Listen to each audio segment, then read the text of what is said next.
just a hum. Oh, it just changed. No. Just hum. Oh, yep, I got it. Oh, back to hum. Very, very faint. Just hum.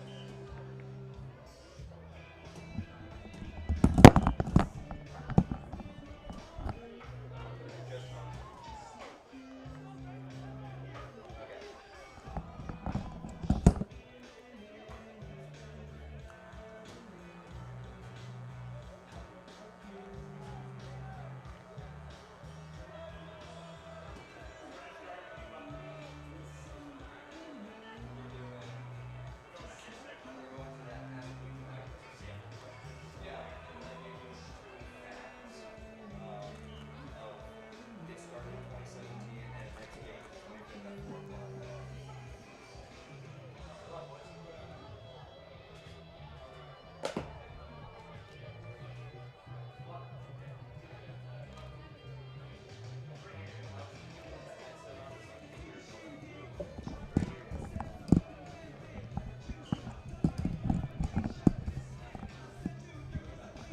Uh, Whoa. I can hear myself.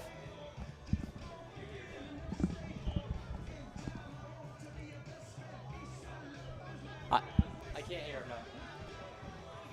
Whoa, okay. Hello. Hello. No, I don't hear him.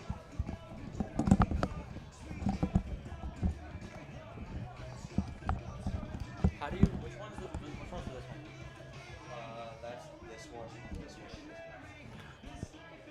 Test, test, test, test, test, test, test. Whoa. Test, test. You can't hear Bill now? I cannot hear Bill now. Yeah, nothing.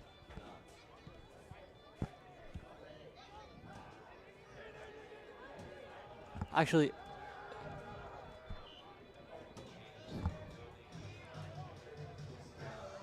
Anthony, Anthony, Anthony, Anthony.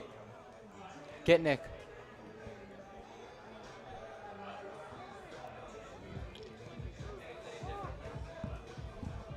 Have him talk. I heard him for like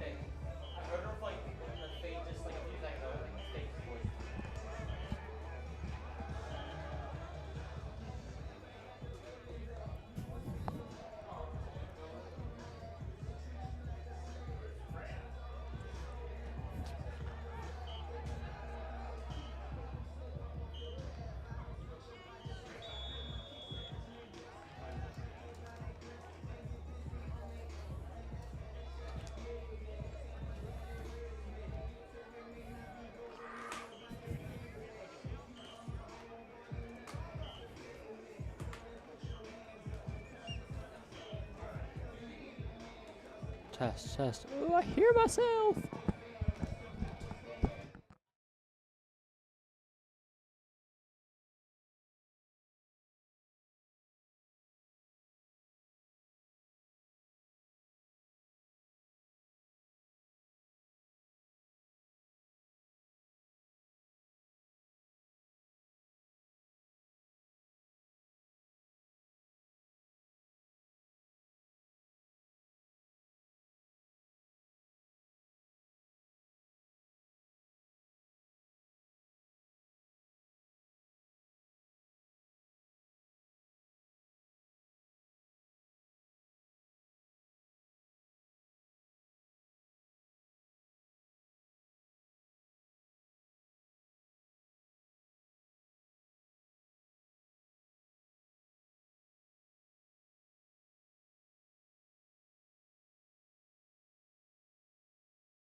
Hello, everyone, and welcome back to the Scarlet Knights Sideline, the North Andover High School pregame show. I'm Anthony. And I'm Mike Lane, tonight of Mike Lane Edits and In Lane Podcast. Tonight is an exciting football matchup between the North Andover Knights and Masconomet.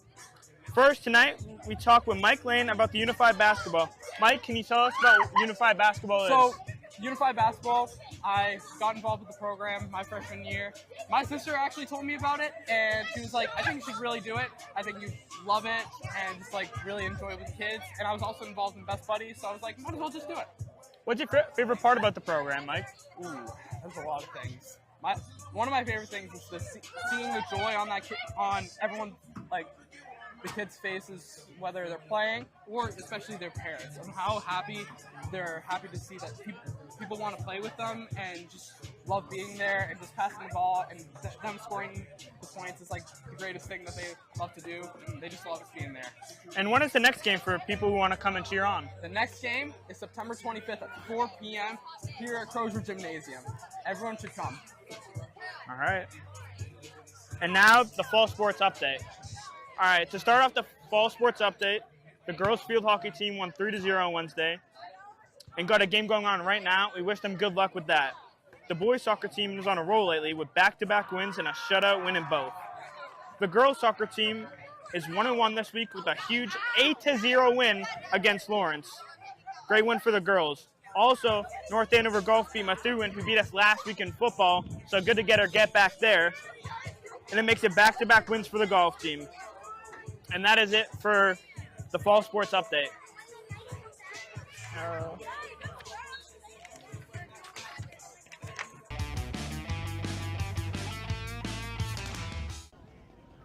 Here we go. High kick. Fielded by number 20 minutes. He touched it. Receiver. Ball's out. Ball is recovered by. North Andover, it looks like. Ball is recovered. The coach is on the field. Recovered by the Methuen Rangers. Play action now. Scrambling is Denala. Denala has pressure. Intercepted by the Scarlet Knights. That is number 5, David DePrizio, the junior linebacker, floating up for the football. Well, he has a good arm, yet we have yet to see him throw. Another high snap. Yeah, well, this might be it. Here comes Allen scrambling. Allen Nice tackled job. out of bounds. Just short, and there's a flag for a late hit against Methuen. Automatic first down. Trombley backfield. Allen over his head. Allen recovers it. Stay down there, kid. Nice job. He made a valiant leap, almost got his hand on it. He jumped as high as he could. After all, many of these snaps have been more high than they should have been. Run game. And he has a big opening up the middle. And he is in for a Methuen touchdown. North Andover offense is very spread out. Allen back to pass. There's Allen a going deep deep. ball. Allen deep. He's in the Daniel open. Thompson.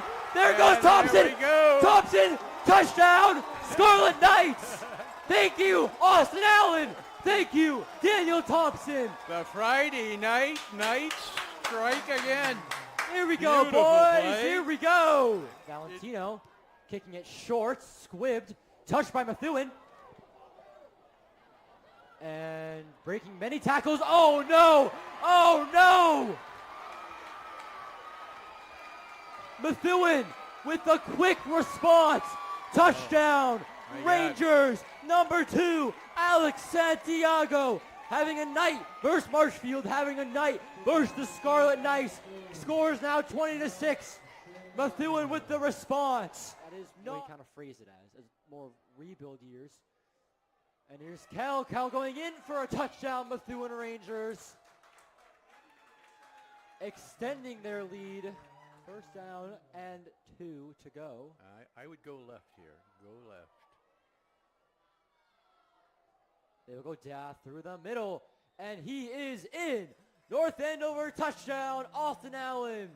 2-yard running gain. Nicely done. That will be the game. North Andover has called the game. Methuen Rangers 35. North Andover Scarlet Knights 14. Thank you all for tuning in tonight.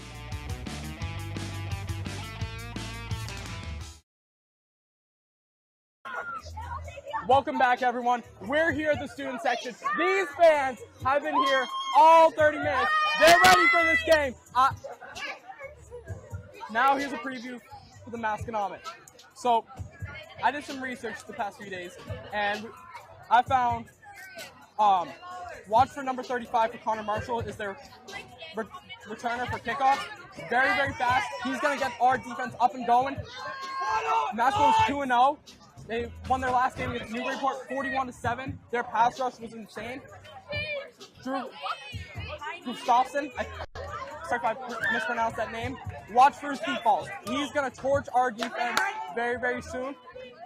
Our defense has to be on the look for that. And especially when he's throwing out the pocket. A lot of quarterbacks struggle when he's outside the pocket. Not him. He's going to throw balls any given day. Jack Fabiano, senior running back, fast and agile. If he gets to the outside, he's gone. He's scoring the touchdown. He's going to get even more touchdowns. Cal Wedman, wide receiver, number 4. Long legs and fast. That's all you need to know. Great, great hands. They run a run and gun offense out of the shotgun formation, and their offensive line is top tier. And you got to look for the offensive line. They're going to give our D line a lot of pressure, and those edge rushes on Masco's defense are going to give us trouble. So I hope North Andover is prepared for that, but I believe that they will, and they're very prepared for this game. Here's a quick word about North Andover High School Sports Journalism Club.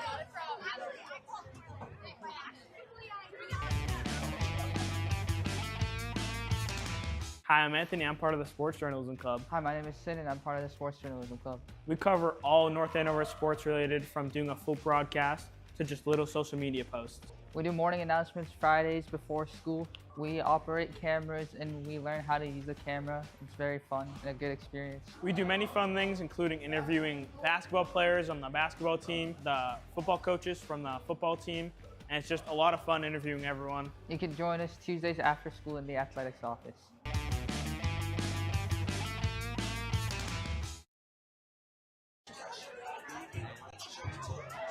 Kickoff is right around the corner. To wrap up this great episode of the Scarlet Sideline, let's take a look at the Merrimack Valley Conference. We will now be giving our predictions for this week's game. Let's begin it in Shrewsbury, where Haverhill will take on the Colonials. Who do we got in this game? All right. Last week, I believe I took Haverhill. I'm taking Haverhill again. I think they're going to be a good team this year. All right. I'll give it to Haverhill. I'm going to agree with you on that. They're away, too, so it'll be a good win going away. I think they'll get the job done. Shrewsbury's kind of far, but Haverhill, tough team. They're going to give some trouble. Now it's Chelmsford at Andover. What do you got? Our rivals. It's our rivals, I know. This whole student section does not like Andover one bit, but give me Andover in this game. They are honoring their 2 state championship teams. They're going to be livid today. They're going to be hungry for a win. They're going to try to go 2-0, I believe. Give me Andover. Jay Fielding's doing a great job over there. I can't take Andover, us being from North Andover. I can't believe you just did that. I'm taking Chelmsford all the way. Now we go to Westford Academy at Billerica. Who do you got in that? It's a very tough choice. Billerica had a tough loss against Masco. We're about to play them here. I don't know, but give me Billerica to bounce back. It is at Billerica. It is at Billerica. I believe they're going to do what it takes to get the win. I think Billerica will win and great bounce back win. All right, next one is Central Catholic versus St. John's Prep. Look, I know I said I would never take Central. I stand by that. Give me St. John's Prep. They have the best quarterback in this whole state, probably the whole freaking country. Give me St. John's Prep. Chris Vargas is going to have himself a J. I'm also going with St. John's Prep. They're home. I think they're 2-0 maybe. I think they are. So I think they're going to continue on the roll. And now Methuen at Tewksbury. Methuen, they did beat us pretty badly last week. They looked pretty dominant in the whole win. It was pretty sad to see their QB, I'm pretty sure, got hurt in the first quarter, maybe early second. So they were without the QB, but it seemed like it didn't matter to them in the rest of the game. Who do you got? You've got Methuen. Tewksbury's ranked really high. I was looking at the rankings earlier today, but you know what they say.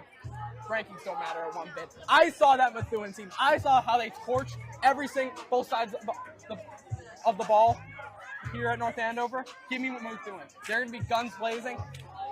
Give me Methuen big. All right. And now, the moment we've been waiting for. We're at this game. Masconomet at North Andover, home turf. Who do you got? I'm going to let you make the first pick. I need some time to decide. All right, last week, we know I took Methuen. It was a great pick. I was completely right. I'm 1-0 on the season. I'm going with North Andover this week, though. You are! I'm coming back here. I think we get a bounce-back win home. Then we have a 3-game stretch away. We need this win for the momentum. See, I would not expect that out of you, Anthony. You're very, I'm going to go with the best team. I was thinking North Andover. I'll be right back. Hey, fans! What do we think about Masco here today? Are they going to win here? Hey, let's get a chance going. Masco! Y'all say stinks. Stinks. Yes, like stinks. Masco! Masco! Not today. Give me Masco to beat North Andover here. They're going to ruin this whole fan section. I know I picked North Andover. Give me Masco. He's the traitor this week. All right, that's it. Thank you for joining us at Scarlet Knight Sideline. I'm Anthony. And I'm Mike Lane of In the Lane Podcast. And Mike Lane edits so well. Send it up to the booth.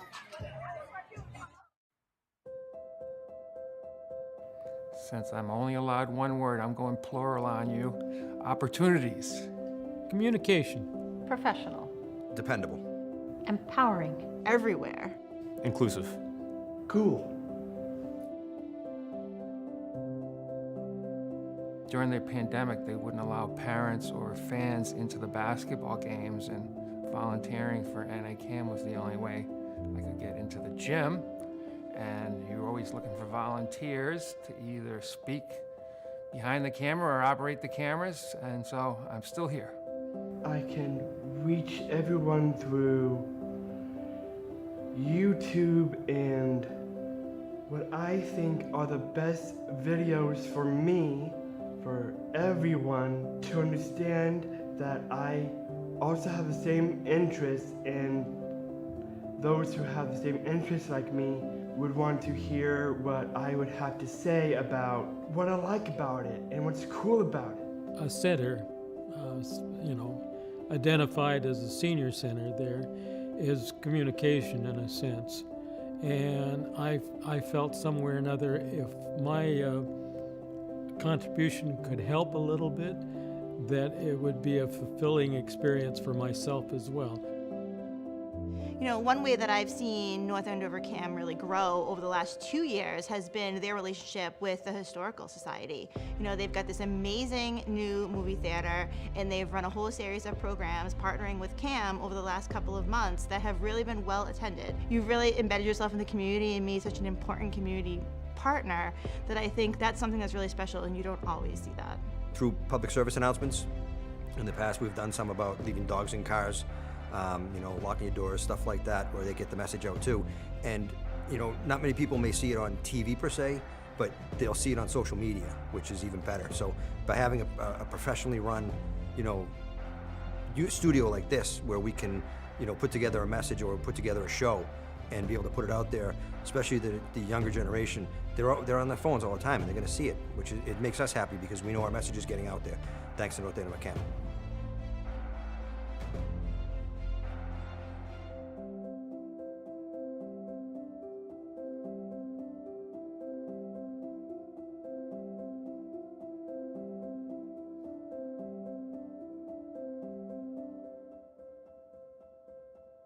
North Andover CAM invites you to be a good sports. This is your chance to get in the game and learn about television and media production. We have lots of volunteer opportunities for covering local sporting events. Enjoy the games, meet new people, and have a lot of fun with your choice of crew positions. You can be a camera person, you can be a director, you can be a tech helper, or you can go for the gusto and get behind the microphone to call all the action. He's gonna go deep. Wide open. He's got him. Touchdown, Scarlet Knight. Gets get a nice open look. Brian Gorda for three. That was huge, Bags. It's a 2-on-1 short-handed. That shot goes in. Shot. Score! And that's Marubi's second goal. Lots of sports opportunities are coming up, and this is your chance to get in on all that excitement. Visit North Andover Cam at 70 Main Street today or give us a call at 978-687-6570. Get on the field with North Andover Cam today and be a good sport.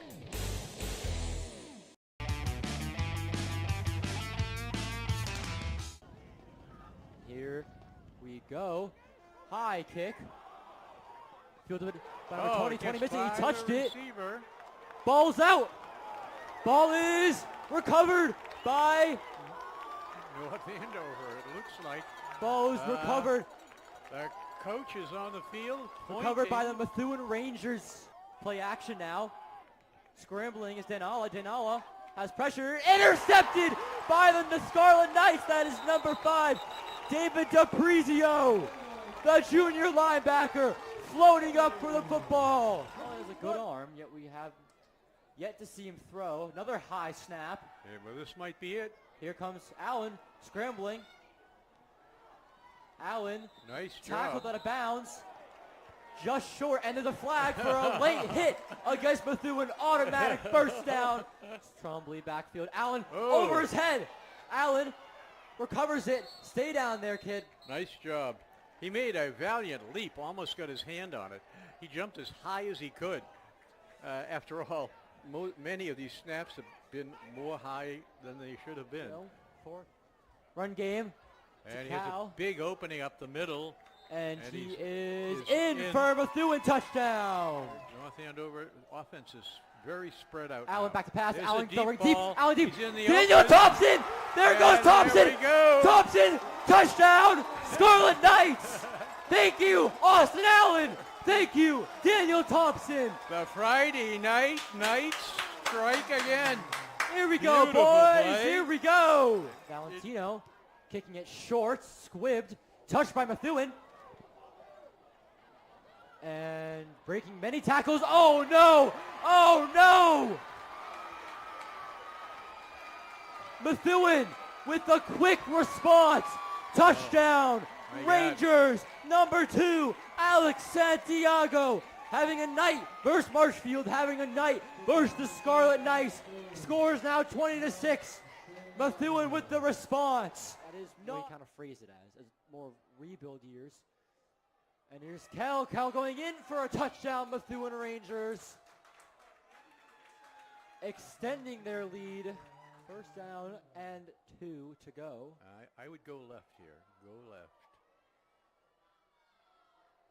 They will go down through the middle, and he is in. North Andover touchdown, Austin Allen. 2-yard running gain. Nicely done. That will be the game. North Andover has called the game. Methuen Rangers 35. North Andover Scarlet Knights 14. Thank you all for tuning in tonight.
Good evening, everybody, and welcome to tonight's broadcast of Friday Night Football, where we have an exciting matchup between the Masconomet Chieftains and the North Andover Scarlet Knights. Both North Andover coming off a 35-14 loss against the Methuen Rangers. North Andover starting 0-1. Meanwhile, Masconomet are starting 2-0, thrashing Newburyport 41-7 in their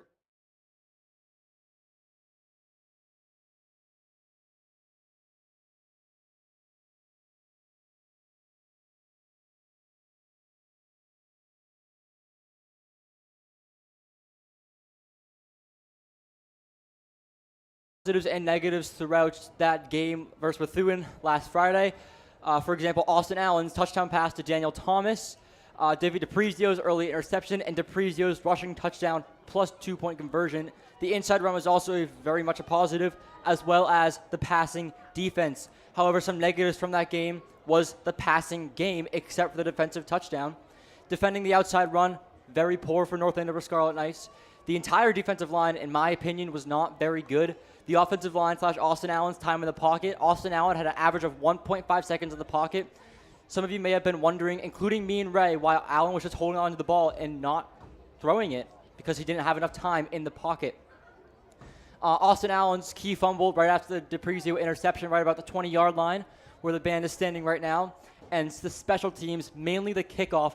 Methuen had I would say a 90-yard touchdown run after Daniel Thomas's 40-yard touchdown. The Knights looking to bounce back after the 0-1 start. In an interview with Cerullo I did a few weeks ago, he did mention this year was going to be a rebuild year, as well as possibly next year. The main focus last game was rushing the ball. Methuen's defense stuffed that, we knew. Allen is a great running quarterback and will run for yards if he can't find anyone, as we saw last game. I would not be surprised if we saw more QB draws this game than last. Defensive focus was stuffing the run last game. That didn't work out. Hartley Didio came on last game for Methuen in place for Josh Zanala, who has a collarbone injury. And a main weakness in this Knights defense is defending the outside run. Whenever Hartley Didio or Domazon ran a jet sweep or outside pitch, the Knights defense just fell apart.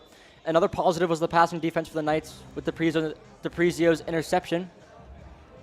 For Masco, however, some players to watch for Masco. Number 35, Connor Marshall, the sophomore running back and defensive back. Very fast. He will cause problems. He is their kick returner and punt returner. I watched film on their Newburyport game about 13-14 days ago. He's very fast. As soon as he got to the outside, he was lost. He was gone. Another player to watch, Drew Gustafson, number 16, their senior quarterback for Masconomet.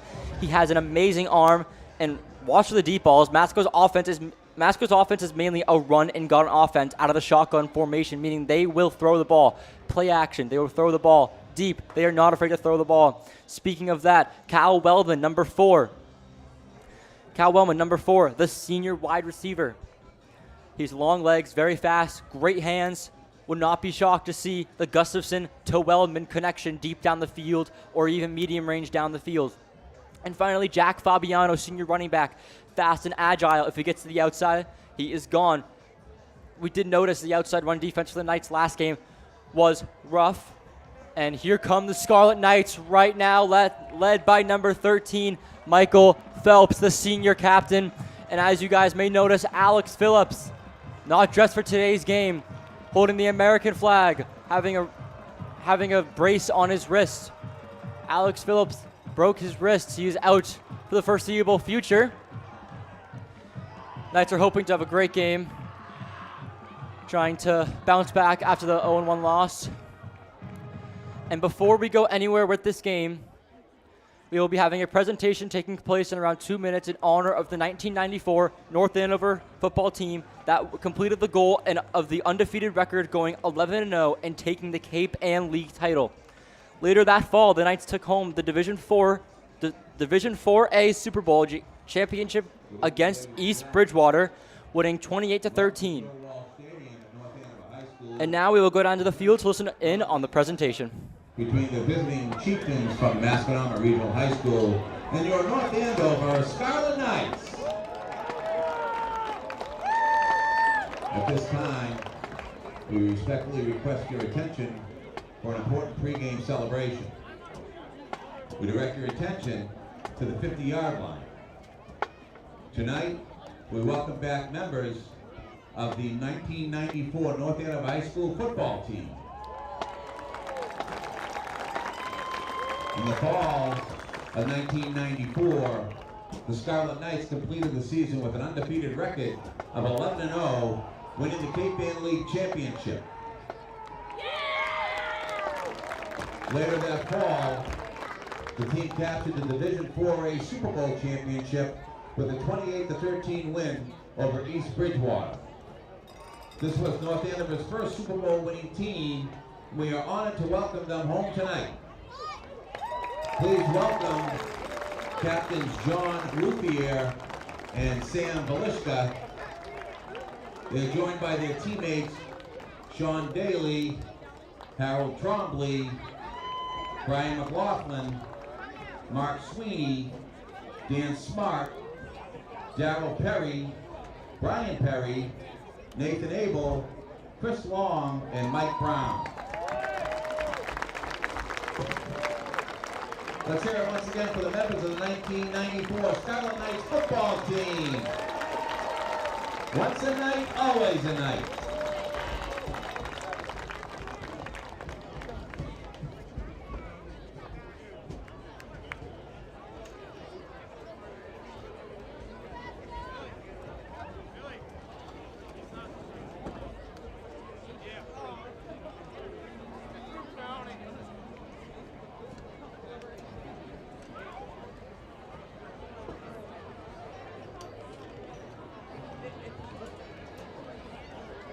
Now we direct your attention to midfield, where the captains are meeting for this evening's coin toss.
The Scarlet Knights have won the toss and have elected to defer for the second half.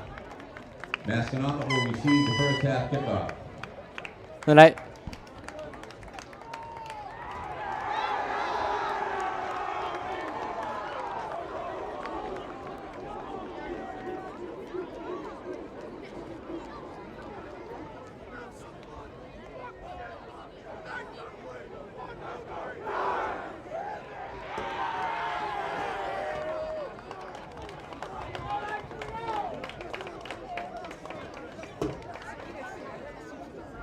And now, ladies and gentlemen, we ask that you please rise as we honor America with the singing of our national anthem performed tonight by North Andover High School senior Anna Hurst.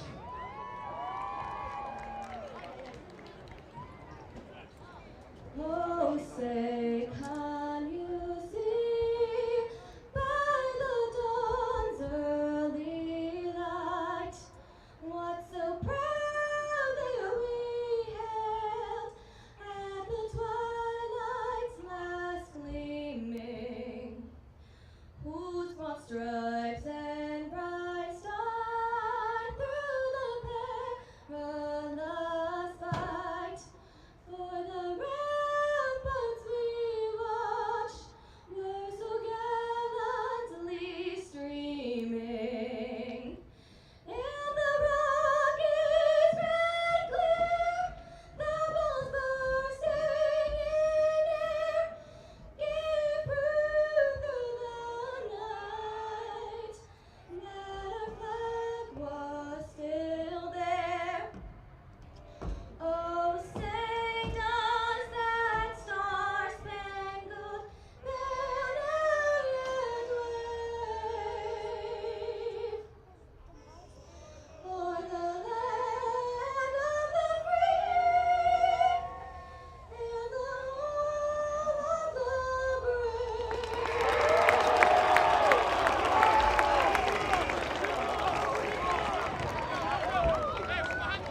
for the national anthem sung by senior Anna Hurst. Sung by senior Anna Hurst. Very beautiful national anthem. I have Ray Ahern with me as my broadcasting partner tonight. The Knights have won the kickoff, and Masco is elected, and they have elected to defer. So Masco will receive the first half kickoff. A great soprano rendition of the national anthem. Not usually a soprano, so we look forward to great things happening tonight. What a beautiful weather, sunset, and there's a very large crowd here. Yes, very, very nice turnout, especially for Masco fans. Masco fans do tend to travel well.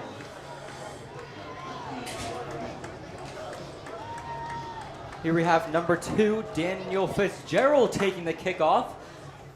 Not 34, Christian Valentino, the freshman kick on the ball is touched by Masco.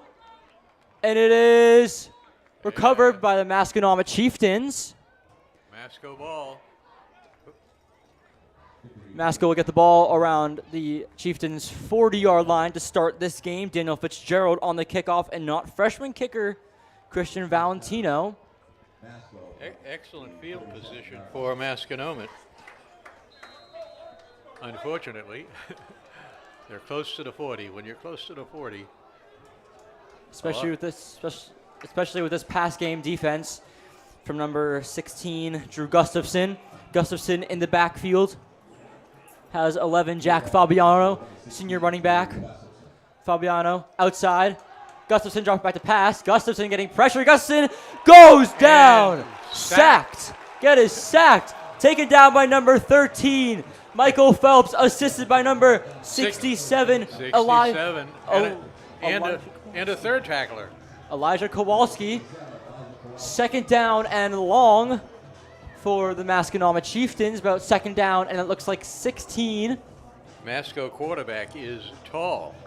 Tall and long. Drew Gustafson is in the backfield now. For Masco's number 10, Alexander Cantalupo.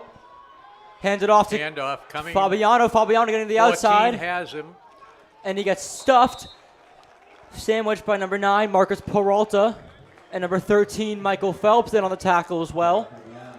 Fabiano and Gustafson are 2 players to watch, as well as number 4, Cal Weldman. And Jake Hunter strung the ball carrier out so that he had to get to the sideline, which left him fewer options as to what moves he could use. Sophomore Jacob Hunter is. Third down and 9 for the Chieftains. See if the Knights can get a easy 3 and out here to start the game. Gustafson back to pass. Gustafson looking deep. Gustafson going. Caught. First down. Staying on his feet. There he goes. That was caught by number 2, Liam Ginley, the senior wide receiver. Good for a Masco Chieftains third down. We have the Masco family and fans sitting right in front of us, down to our left, and a couple to our right. As Ray said, pretty great turnout. Blackout theme for the student section tonight. Ball is on the North Andover 43-yard line. That was man-to-man coverage, and unfortunately our defender was the only person over there. Hand out to Fabiano. Fabiano staying on his feet, gets helped forward a little bit. And there's a flag on the play, right by where the tackle happened. Hopefully we'll see some holding here. See what the call is. Face mask. Oh. Seems to be against the Knights. Awaiting the call here. Personal foul, face mask, defense on the Scarlet Knights. Automatic first down, 15-yard penalty. Great start for the Masconomet Chieftains here. They're in the red zone. Dangerous territory. Big offensive lineman, number 71 for Masco. Enormous. Twice the size of the players next to him. Yeah, it's number 77, Cameron Buccieri. Hands it off. Never mind. Play action down. Wide open and that receiver. is incomplete. Great defense on that. Defense by number 9, Marcus Peralta. Gets Pass was targeted for number 4, Kyle Weldman. I talked to Evan Toland earlier today, and he said their plan was to stick Peralta on Weldman. I did ask him, isn't Peralta half the size of Weldman? He said, well, Marcus has the hops. Marcus has the speed. We believe he can keep up with him, and Marcus just proved to himself right there. Yes, he got both hands on the ball for defense. So handed off to Fabiano. Fabiano has the hole. Breaks two tackles. Away. Fabiano is in. Touchdown, Masco Chieftains. Number 11, Jack Fabiano. And it seems the Chieftains will stay out and go for the 2-point conversion. 9:39 remaining in the quarter. So that score took, oh, look at this. Direct snap, and he is stopped just short, or they're saying he's in. Believe the 2-point is good, according to the Masco families right down in front of us. Hard to tell from here. Did seem the ref only put one hand up to say stop the clock. However, you never know. High school football is weird. The Knights will now receive the kickoff. See if they can answer this great Masco drive to start here. A few early shout-outs while their teams huddle. My grandparents and family, aunt and uncles watching in Connecticut. My little cousin Ava, shout out Ava. I know she's watching right now. Shout out Uncle Billy, Aunt Kathy, Grandma, maybe you're watching. A few early shout outs into the game. Hope they're doing well. And to take the kick for Masco is number 27, Nico Cefalo. Running back, defensive back listed here on our rosters. To receive is number 9, Marcus Peralta. And Gray. And the kick is line driven. And Peralta drops it in the end zone. Fall on. Uh-oh. And Marcus Peralta's going to knee it. Great call from Peralta. Good move. Great move. That could have been bad if he didn't. And now Austin Allen will lead the Scarlet Knights offense onto the field. And the story of this team, senior quarterback Billy Vincent tore his meniscus over the summer, leading to number 1, Austin Allen, the junior who was going to be running back, now quarterback for the Knights. He had a rough game versus Methuen. Did have the passing touchdown, throwing to Daniel Thompson. First and 10 on the north end over 20. That was a long kickoff. It wasn't that high, but you rarely see a kick close to the end, received close to the end zone. It was like a line drive, if you ask me. Yes. In the backfield, believe that's number 5, David DiPrizio. Hard to tell from up here. Allen taking the snap out to DiPrizio. Never mind, Allen keeping himself. Allen gains about half a yard there.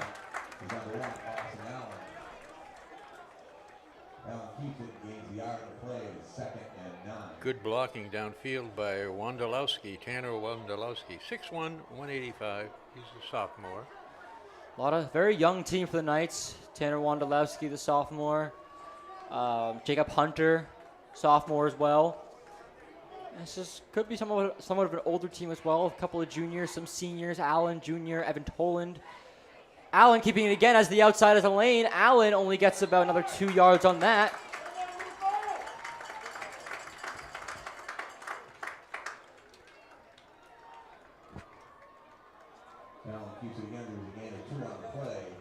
Would not be surprised to see either an outside run play here from the Knights, or a little screen pass or slant pass. My apologies. Early in the game for all of us. Indeed. Allen. Man-to-man coverage here and a blitz. Allen dropping back. Throwing caught. Nice. That's caught by 17. Nice. Daniel Thompson, but he's swarmed under. Nice reception, but they're placing him line of scrimmage, and the north end of our punt team will come out onto the field. 4th and 7 for the Knights. Hopefully we can get a good punt on this down to the 30 or. Austin Allen to punt it away as well. He's playing many positions right now. His shift. Oh, watch out. I would not be surprised to see a fake out here. He wanted to fake that. And the ball is just going to keep bouncing backwards. Great field position for Masco. Questionable call right there over from midfield. I don't know whether that was a called play, a called fake, or not. It might have been a called fake, and then he decided not to. He did have the open lane, however. Yeah, it closed up. Yeah, closed up really fast. It looked very promising until he had run 3 or 4 strides, and then you had a decision.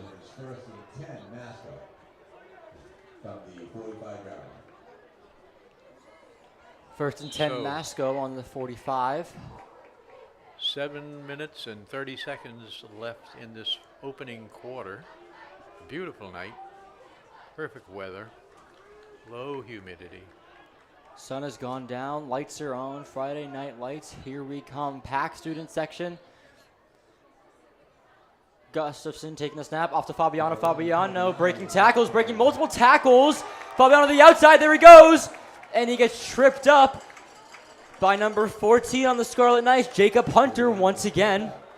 Good tackle by Hunter there. Made sure he didn't get away. Fabiano has a great change of speed, and he has a lot of speed. So he's difficult to tackle. Drop out the pass, Gustafson deep the is ball. Gustafson. Caught! Touchdown, Masconomet. Wait a minute. They're saying mutual holding of the intercepted by the Scarlet Knights. That is intercepted by the Scarlet Knights. Number 11, Tommy Farrell had the game-winning interception versus Andover last year. Intercepted by the Scarlet Knights. What a play by Tommy Farrell. And they're going to call it as a touchback. The Knights will start on the 20-yard line. Tommy Farrell, thank you so much. Beautiful. Beautiful play by Tommy Farrell. Ray could not say it better himself. Exactly. The cornerbacks have exceeded all expectations. 2 beautiful plays. See if we're going to have a replay unless they already played it. Yeah, we're in stop, so we've already Here's seen the that one. Here it is. Here's the replay. You see Farrell not even looking back. Farrell stripping the ball out of the receiver's hands. As he comes what down, a play! It was he.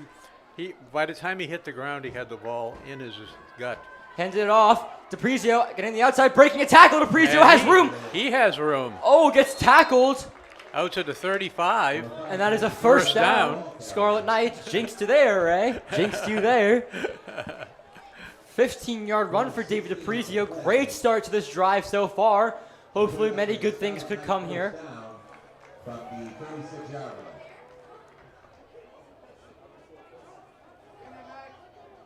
Down your screen, number 11, Tommy Farrell had the interception. 3 receivers up top. DePrizio in the backfield. Allen taking the snap. Off to DePrizio. DePrizio has room. There goes DePrizio. Ball is out. Ball is out. Covered by Masconomet. Ball was recovered by Masconomet. That is the second fumble in 2 games. 2 key fumbles after 2 key defensive plays. Not a great look for the Scarlet Knights to start their season.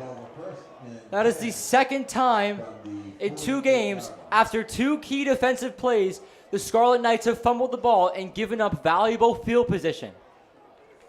Not great for the Knights. What do you think, Ray? Well, it's disappointing that the ball came out, but Masco must have a strip drill, because there were 2 or 3 players there, and they were as interested in the ball as they were in the tackle. Gustafson having an interception already. Knights defense must be pretty tired. There's a lot of Snap action taken. here. Gustafson dropping deep. Another deep ball caught, and he gets stopped. There you go. That was caught You by get the number arms 2. around him, yeah. Liam Canulo. Liam Ginley once again. So, watching the replay here. Great job by Nick Ternulo to hold on, not let him break away. If he broke away, he was gone. He had clear daylight that whole time. the Globe did not have Masco in the top 20 in today's paper, which really surprised me, because I think they have won all of their games. We have apologies, Ray. We have an injured Chieftain down. Can't tell what number that is. If that's their quarterback, they could be. It is not their quarterback. No, I don't think so. I was about to say, if that was their quarterback, they would be in big trouble here. He's a little taller than that. Yeah. See who this is, if we can get a number. Yeah, there's a number. If we had glasses, there's a number on his shoulder. If we had binoculars, maybe a telescope in here. Yeah. So, a great defensive play, interception by Tommy Farrell. Immediate turnover by David DiPrizio, and down was number 50 on Masconomet, Alex Russo, senior offensive lineman. He seems to be up and walking, but limping on his, seems to be a right leg injury. 5'9", 175. My high school weight and height. Did you play football right in high school? Yes, I was actually 5'10". Ah. I played halfback, linebacker, long snapper, cornerback. Any great touchdowns you had in your career? I had a penalty I regret, but but not lots of touchdowns. It was a very low scoring team. It was Gustafson, apologies, going year deep. of football. It is getting held, and there's the holding against Marcus Peralta. Way overthrown. Pass interference against Marcus Peralta. In any event, the ball was well overthrown. I don't know how Well, you could. Well, I suppose. It might have been overthrown because he was holding him. I don't think he could have caught that in any event, but no. Hey, The penalty is a pass interference. there'll be many penalties. That one won't decide the game, I hope. One could hope. However, Bill Belichick, I believe it was, did say, only the little things cause game winners. Fabiano in the backfield, Gustafson in the shotgun position. Handing off to Fabiano. Fabiano has the outside. Fabiano breaking tackles. Fabiano is in. Touchdown, Masconomet. Fabiano once again. Wow, that is amazing. Fabiano very agile, very fast. You said it. Agile, Argyle. Argyle's the Sox, I think. But he must have had 2 pair on there because. Touchdown, Masconomet. Seems they'll be going for. That's what we need to do. Going for 2. The ball is. We have kept had our hands on him every time. Gustafson thrown, caught. Just can't bring He him is down. in. 2-point conversion is good. Scores now. Masconomet 16. North Andover Scarlet Knights 0. 5:31 left in this first quarter. The Knights need to get something back here. Need to get at least a field goal or any kind of scoring drive. The Knights do get the ball back to start the second half. However, we are maybe an hour away from that happening. 5:31 in the first quarter remaining. 16 points for Masco. Seems like more. Coach Cerullo cannot be happy right now. Indeed. I wouldn't be either if my team goes down 16 within the first 7 minutes.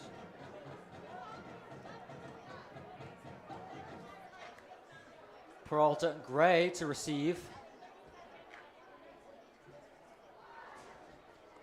To kick is 27, Nico Cefalo, senior running back, defensive back. Cefalo had a great kick last time.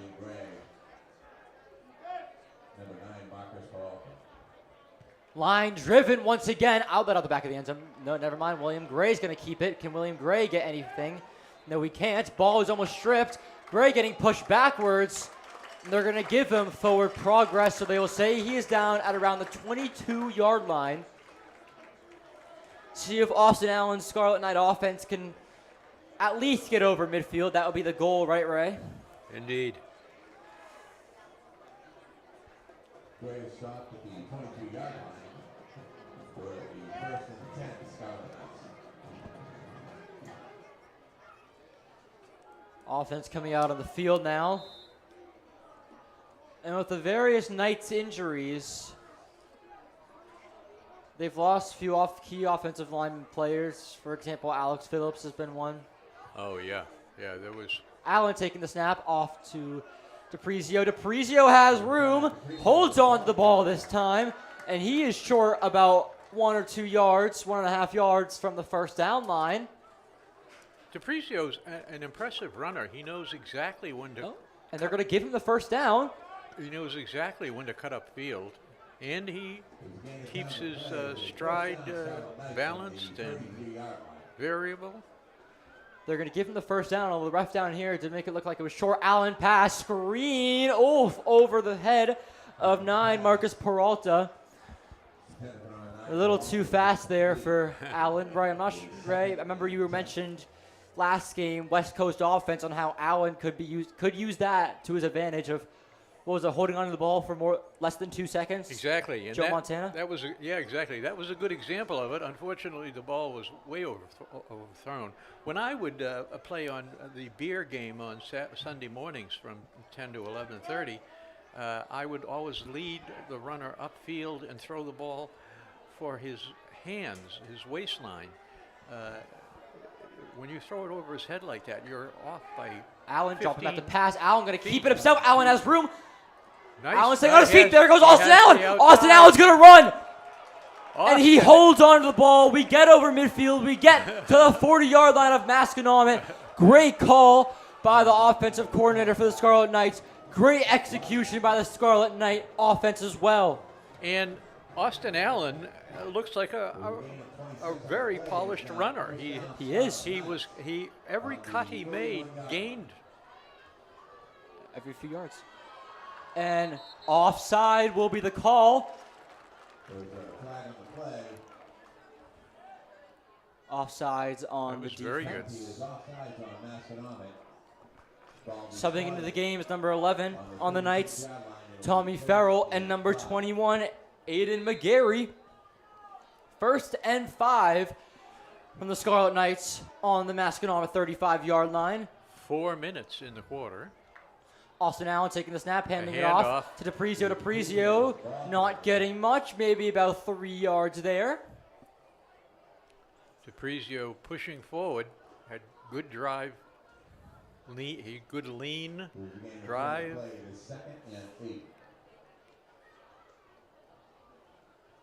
And he was in the small of the back of his blocker. If you missed it before, hang on a second, we have an injured chieftain, and we're going to have an injury timeout.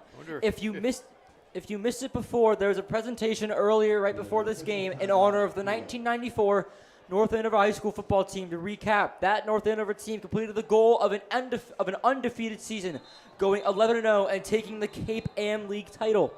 Later that fall, the Knights took home the Division 4A Super Bowl championship against East Bridgewater, beating East Bridgewater 28-13. Wasn't alive for that team. Ray, you were alive for that team. Do you know anything about that team? I saw some of their home games, and they were very impressive. Very impressive. Would you say this Scarlet Knight team represents the 94 Scarlet Knight championship winning team in any way? Well, we would hope that they would.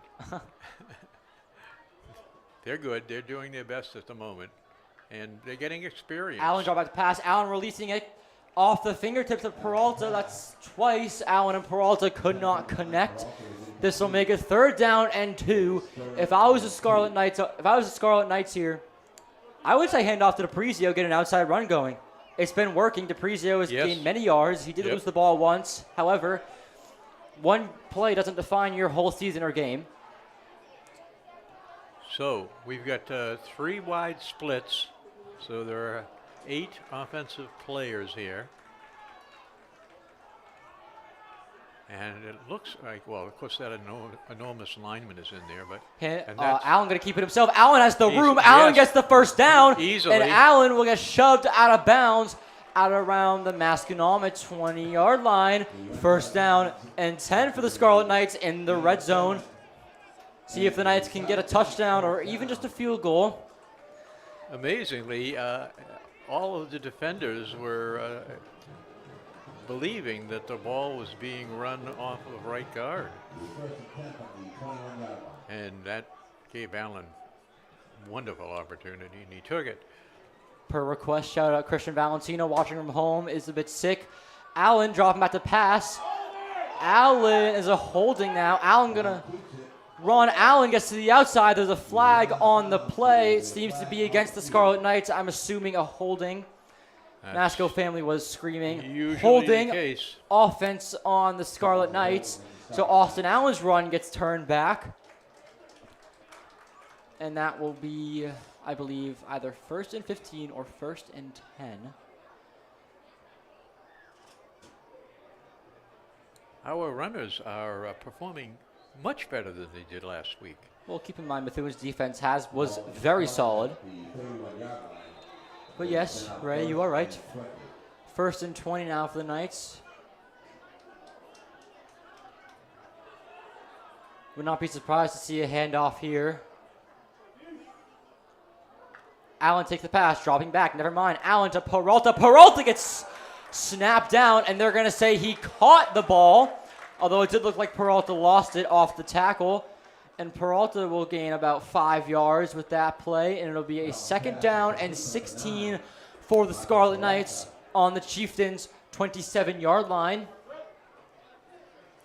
1st down mark for the Scarlet Knights is the Chieftains, I believe, 11-yard line.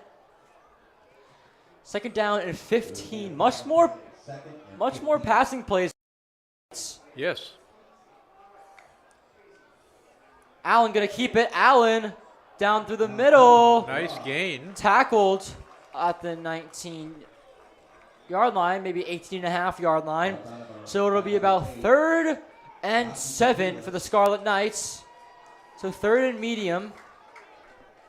See if we can get something out of this.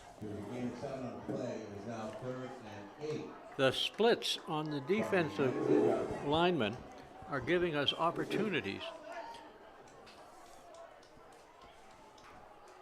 Out in the backfield with the Prezio as well. Allen going deep, and that is caught by Daniel Thompson. Do they give him the 1st down?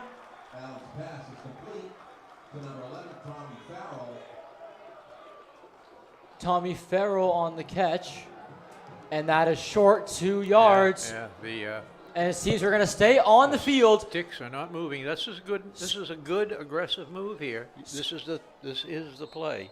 Scarlet Knights going for it, and we have a timeout called. I wouldn't be surprised that either of the coaches would call a timeout on that. Yeah, it was a running clock, and it was caught by Tommy Farrell on the replay here. Great diving catch. Nice replay.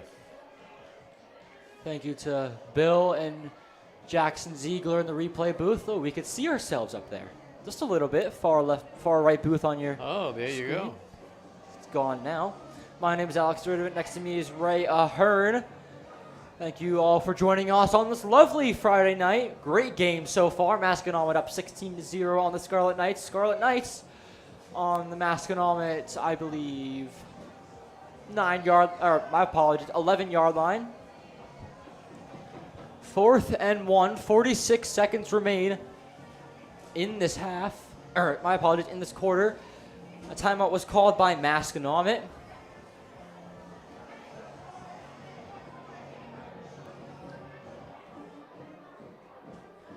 Plenty of Masco fans here, as well as North Andover fans. Blackout theme for the Scarlet Knights fan section. Austin Allen alone in the backfield. Can't imagine what we're going to see here.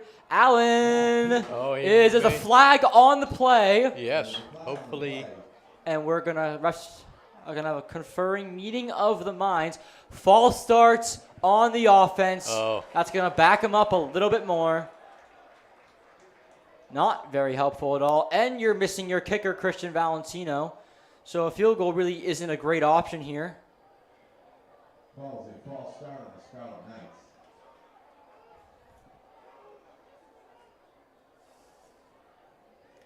Ray, if you're the Scarlet Knights here, you're missing your starting kicker. Do you go for it, try to pin Masco back deep, or do you attempt the field goal and hope for the best? I'm not going to kick a field goal here. I'm going to try to score. I'm going to make as many good plays as possible. And the clock's going to start running. Ball on the 17. 4th and 6 for the Scarlet Knights. Big 4th down here. Beginning of the year, new young team. Need as many reps on the field as possible. New coach as well. Whole new coaching staff. Matt Cerullo, new coach Matt Cerullo brought in around, I believe it was 19 new coaches, adding on to the existing coaching staff. Hired by John Dobzinski, former coach, winning 2018 Super Bowl. Allen dropping back to pass. Allen getting rushed. Allen going deep. That's Tommy Farrell. Caught! Touchdown! Scarlet Knights! Touchdown! Tommy Farrell, touchdown! Last week, Daniel Thompson. This week, Tommy Farrell. What a play. What a call-up. And the Knights are going to stay on the field for what it looks to be a 2-point try. No kicks. Get the offense. Oh, well, they make the play after change. play. We need practice points on plays. You need these points here, whether it's a field goal or an extra point. Make it a one-possession lead, down by 10 right now. Yeah, they need the 2-point. They need the 2-point. 1 point doesn't help. Yeah, I can't do math. My apologies. Here we go. Big 2-point conversion here. Allen has DePrizio in the backfield. Excitement's in the air. Audience. Defense is defending this side of the field. Timeout. And I believe that'll be a timeout called. Both coaches looked at what was going on and said, I wonder if we're in the right formation. Masconomet calling the timeout once again. They only have one timeout left. Suspense is in the air. Audience, crowd, whoever's here, whoever's watching on TV, back home, back in Connecticut. This is great. This is a great game. The players are playing well. We're playing above my expectations. And the coaches are very involved. Oh, yes. However, a big problem has been the defense. Both times Masco has had the ball. It has led to turnovers. This generation, they don't. You don't run into players in tackling the way we used to. They prefer to just wrap them up. But you can see that players easily break out of you trying to hold them with both arms. Mm-hmm. Your arms have 50 pounds of strength and your body has 200, so there's no way wrapping them up is ever going to work. Good scientific fact there, Ray. Here we go. Allen taking the snap, dropping back to pass. Allen has room. Allen has the hole. Allen jukes him. Is he in? He's in. 2-point conversion is good. North Andover Masconomet Chiefs in 16. North Andover Scarlet Knights 8. One possession game. 35 seconds left in this first quarter. Ray, how about that? Thoughts on the drive there? I want to say Austin Allen is our lucky dog. Great analogy, Ray. We love these. Keep him up, Ray. We love him. Daniel Fitzgerald to take the kick now. Again, in place of Christian Valentino.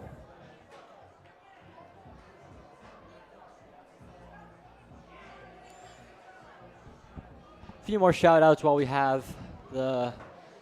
That was good. That was good. Allen has a pace, a cadence. He changes his pace every third or fourth step, which is what my uncle would have taught him back in the day.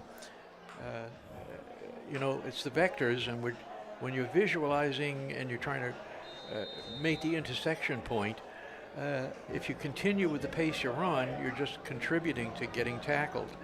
So you should be constantly changing your direction and pace. So we decided to, having a squib.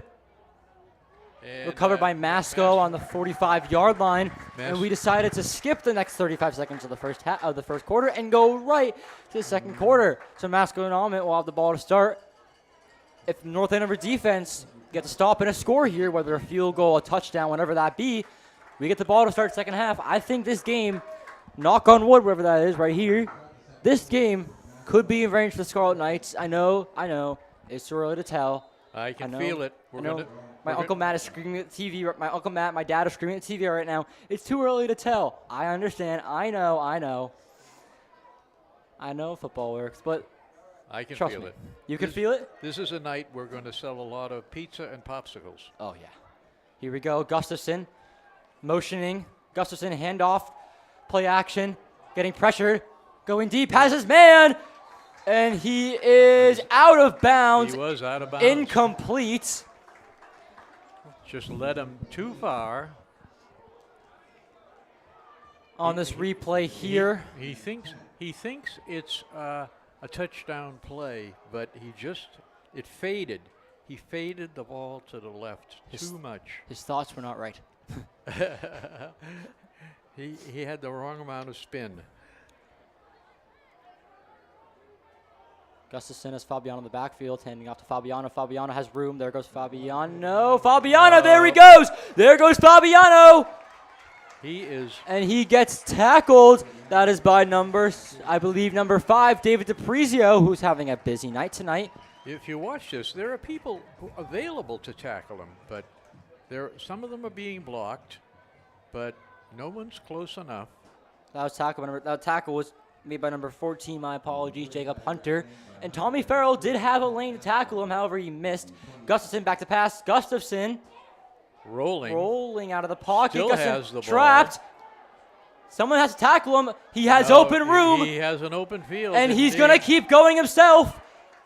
Oh, and he gets stuffed out of bounds. Gustafson has very long legs. Number 13 comes all the way across the field. It's Michael Phelps. Gustafson gives him some time to get there by continually changing direction. The Knights, like you said earlier, had many chances to tackle him. There you go. For example, that was 52. Owen Bragg had a chance to tackle him, but couldn't get his hands on it. First and goal for the Scarlet Knights, or for the Masconomet Chieftains, my apologies, on the North Andover 9-yard line. See if the defense can get a stop here. Hand off to Fabiano. Fabiano smoothly runs in for a touchdown. Masconomet Chieftains. People close to him, but they're reaching out and not even getting a hand on him. You have to be able to move your feet. High-scoring game so far. Playing defense, you have to be constantly moving your feet, especially on the defensive line. You can't hold a position. You have to be constantly moving in the direction you expect the ball. Gustafson taking it himself. Challenge, and he is stopped. He is stopped. Nicely done by the defense. Challenged by I believe that's number 6, Corey Trombley. Yeah. Brother Kyle Trombley on varsity soccer, a teammate of mine. Watch the replay coming up here. This is a growing football team. There's a lot of talent on this team. Score is now 22-8 in favor of the Masco Chieftains. See if the Knights can get a nice touchdown here, make it 22-16. Get it within 6. We're going to have a very good second half of this season. One can hope.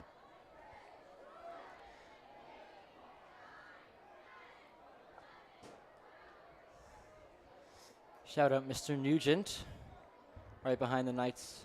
Scarlet Knights bench. Gustafson, when he was running free across the field, if you were anyone but him, you would have turned up the field. But he's a quarterback, and his father has told him, don't take any unnecessary hits. Go to the sideline, get out of bounds. When you're that tall, your bones are thin. Don't want to break any of them. Exactly, yeah. Very low line-driven kick. Recovered, touched by the Knights. Peralta picking it up. Peralta trying to get to the outside. Breaking free just a little bit.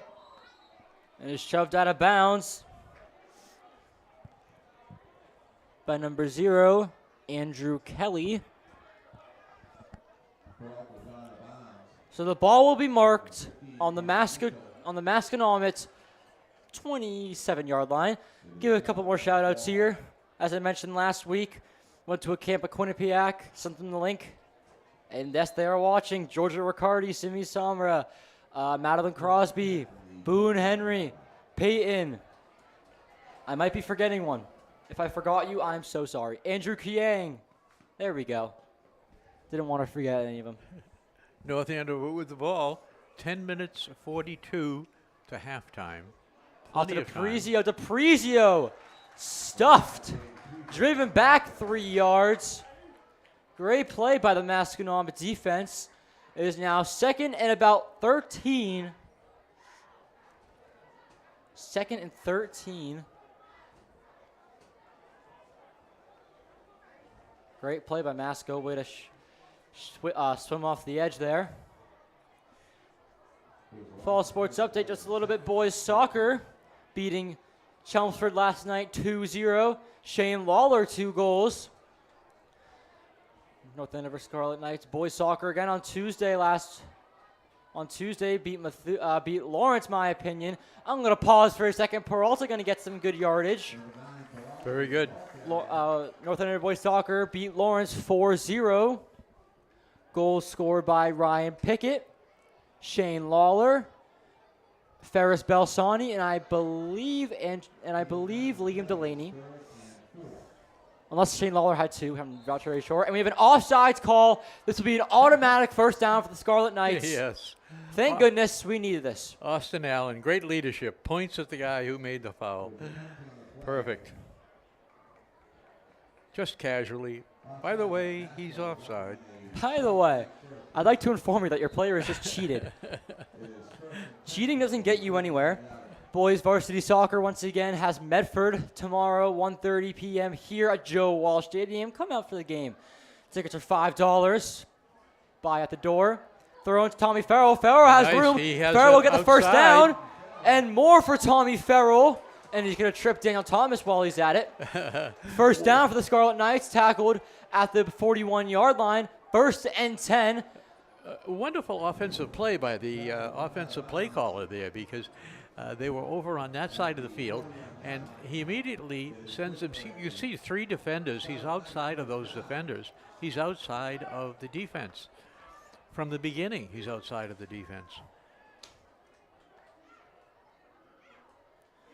Austin again. Allen staying on his feet after a stumble, and Allen will go out of bounds. And Allen has great footwork. Yes, he does. And that ball will be marked at the 31-yard line, 1 yard short of the first down. Or they're going to give him the first down. Once again, from here at the same spot, it looks like he's a bit short. Look at that. Great balance. Great balance. He's a great pole vaulter for the track team as well. Step sideways. Step. Keep those feet picking them up and putting them down. Allen has DePrizio in the backfield as well. Poor Alta Thomas down here. DePrizio running right into the defense. He gains about a yard. So there'll be 2nd and 9 from the 30-yard line. Our offensive line there, Masconomet appears on several positions there to be much bigger than we are, but effective blocking is opening these holes for the runners. See what the Knights can do here at this great field position. Number 50 back on the field there. After the injury. Good observation, Ray. That's good to see, yeah. Don't want any injuries. DePrizio going to run right into him again. And he's going to get driven back about a yard. So it'll be 3rd and 9. Big third down for the Masco defense here. Masco gets a stop. If you're North Andover and you get stopped, do you go for it? Because it's in a tricky spot. You don't have your kicker, but you also can't punt this close. Like, yes. what do you do here? Yeah, all of these things. But, tonight, under these circumstances, I'm going to run every time I have the ball in my hands. You think? We're gonna run an offensive play. All righty then. Austin Allen back to pass. Allen scrambling. Allen going to keep. Allen turning upfield. Does he get the first down? Hard to tell from here. If he doesn't, you go for it. We do. We go for it every time we have a chance. And he gets the first down. First down, Scarlet Knights. Austin Allen off the scramble. Yeah. Great blocking when nicely he done. ran. Yeah. He had a chance to cut back inside. He started to take it, which was enough to stop the defense momentarily, which allowed him to get to the outside. Allen has DePrizio in the backfield. Allen taking a snap. Back to pass. Allen getting pressured. Allen has room. Allen has room. Allen has more room. He gets tackled. Gets the first down. Will be 1st and goal on the Masconomet 9-yard line. Running clock right now. 6:40 left in the second quarter. Knights scoring at the 2-point conversion here. It'll be 22-16. Knights will only be down 6. However, this Masco offense has been coming out throwing hands, throwing the ball deep and getting it to the end zone almost every single time. Yeah, exactly. Would not be surprised to see another Masco response. If the Knights score a touchdown, Austin Allen handing out to DePrizio to the outside. DePrizio getting driven back. He loses the yard. It'll be 2nd and goal on the Knights' 10-yard line. Overmanned. Defense appears to not have the leverage here. but then they do. Masco's defense when Allen scrambles hasn't been very good. Do you keep going for the pass? And if Austin can go, do you think he will go? Like, do you think he should go? On what? If Like, he should pass? If Masco's defense hasn't been good off the Austin Allen scramble, do you call passing plays and just have Austin scramble without even looking for a pass? Do you think that'd be a good idea? Well, the touchdown pass we threw last week, he was rolling out to the side here, and he turned upfield. DePrizio should get a face mask penalty call. Good. Are we going to have the flag? No flag. Refs. That was obvious. That you can see that from up here. Yeah. If we have a replay, which you're about to get in 1 second, you can see DePrizio easily gets face masked. Yeah. Or a horse call. That should be a horse collar. Yeah, look at that. That should be on number 74. Masco should get the horse collar call. Wish we had a replay come system. On. That's just too much. That's blatant. Like whatever. It's okay. It's okay. 3rd and 10 now from the Scarlet Knight 10-yard line. Going to switch it. There he goes. Marcus Peralta to the outside. Marcus Peralta. Touchdown. Scarlet Knights. Let's go. I want to congratulate the offensive play caller for the North Andover Knights. I have seen more wonderful plays that were completely appropriate and surprising at the moment than I think I saw in the entire year last year. In this one game. Oh my goodness. It's just a symphony of mixing and matching plays. Knights going for 2, trying to make the score 22-16, 4-4, all 4s left on the clock. Oh, we're going for a field goal. Extra point, having Austin Allen kicking it. Allen, and it is good. Having your quarterback take a field goal. Of course it's good. He must be like Tom Brady. He is the new Tom Brady. The lucky dog has turned into the lucky leprechaun. Yes, sir. Knights are only down by a touchdown here. Touchdown and an extra point. Scores Masconomet 22. North Andover Scarlet Knights 15. 4:44 left in this second quarter. The North Andover Scarlet Knights do get the ball back to start the second half. If you're Masconomet, do you just hold the ball and try to run down the clock and score a field goal or touchdown? No, I think Masconomet is waiting for their tall quarterback to throw a long bomb. But Cerullo should be offered 2 cups of tea immediately. Cerullo is play calling. Not sure if it's Cerullo or good. Either one. Regardless, whether he's the offensive play coordinator or not, he's the leader of the band, and this is his band. So he is ultimately responsible for all of this. If this Scarlet Knight team plays like how it is currently, this might be a great season. Fitzgerald toe-balling the kickoff. That is caught by Masco, and he trips by the turf monster. Yeah. Watch out for the turf monster. He's out to get everyone. The ball will be placed on the Scarlet Knights about 34.5-yard line. 4:41 left in the second quarter. Hey, if North Andover gets a stop here, we get the ball back, we go down and score. We get the ball back in the second half. We could win this game. This game could be winnable. Knock on wood. Whew, the excitement. I am excited. I'm also a little nervous. Feels like you're just part of the game, you know, right? 77 looks like he's inflated. He's so large. Yeah, left tackle there. On Masconomet, he's one of my players to watch. Gustafson calling over Weldman. Handing off to Fabiano. Fabiano to the outside. That's Peralta chasing Peralta. Can't get there. And Fabiano. Out of bounds with a decent gain. Is out of bounds. Might be 1 yard short.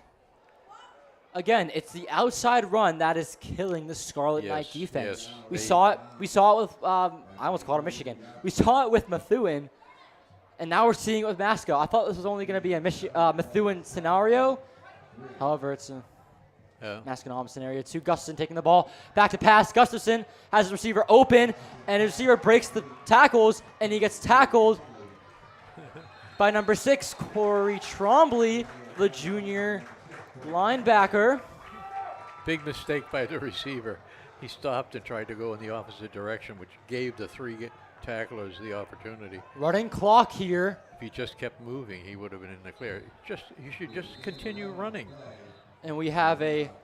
They're going to bring him down, but he's going to gain 6 more yards anyway. I believe a timeout. Don't know who it's called by.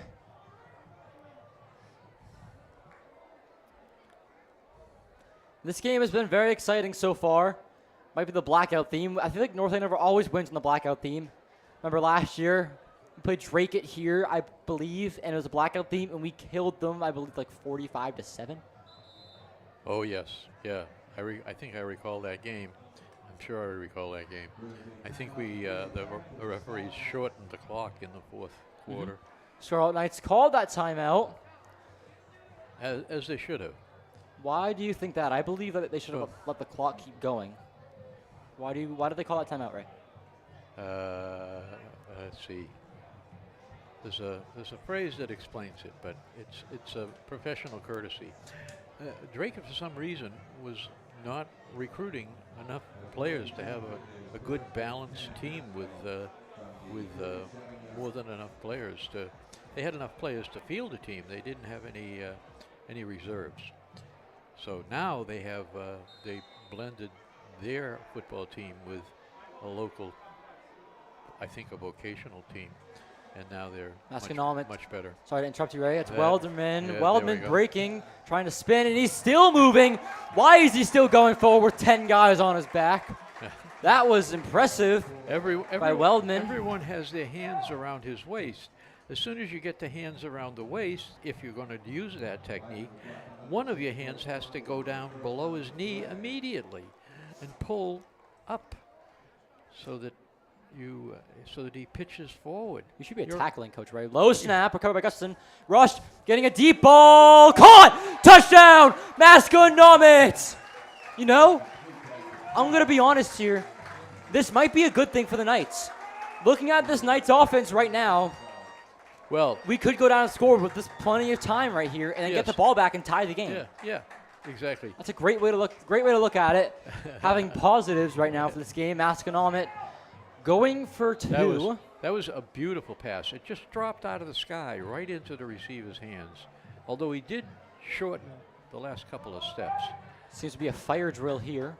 And they will take the extra point, trying to make it 29-15.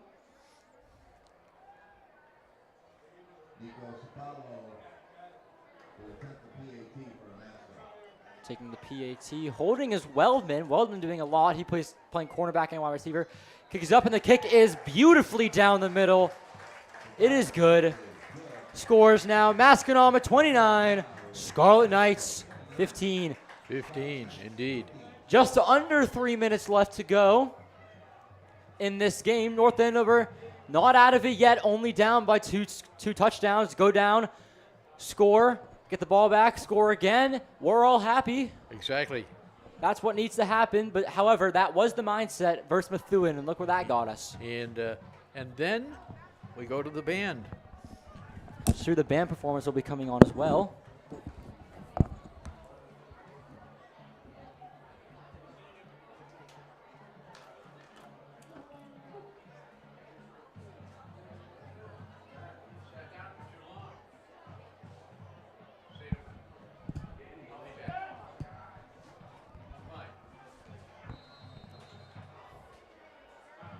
Masconomet to take the kick. Back to receive are the usuals. William Gray, Marcus Peralta. Great kick, line drive, spun sideways. Gray loses it. Gray picking it up. Gray having a run. Gets stopped around the Scarlet Knight 20-yard line. Masconomet students here. Looks like a whiteout from what I can see. However, I can't see that very far. This booth does have a restrictive view. Yeah, that's a whiteout over there in the Masco student section. Whiteout versus blackout for the Scarlet Knights. Whiteout versus blackout for this game. My apologies. I am all over my words today.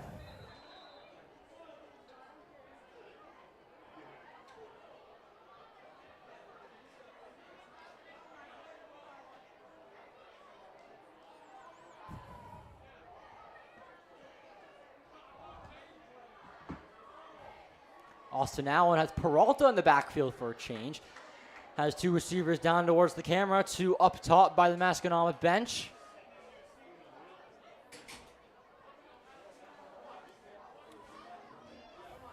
.252 left in this game. Allen back to pass, throwing it to Thompson, and that was just low, right in front of him. 2nd down and 10 for the Scarlet Knights now.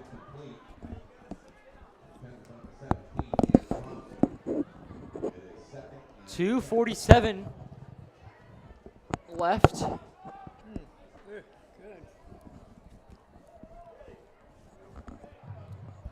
Getting the play call now is Allen.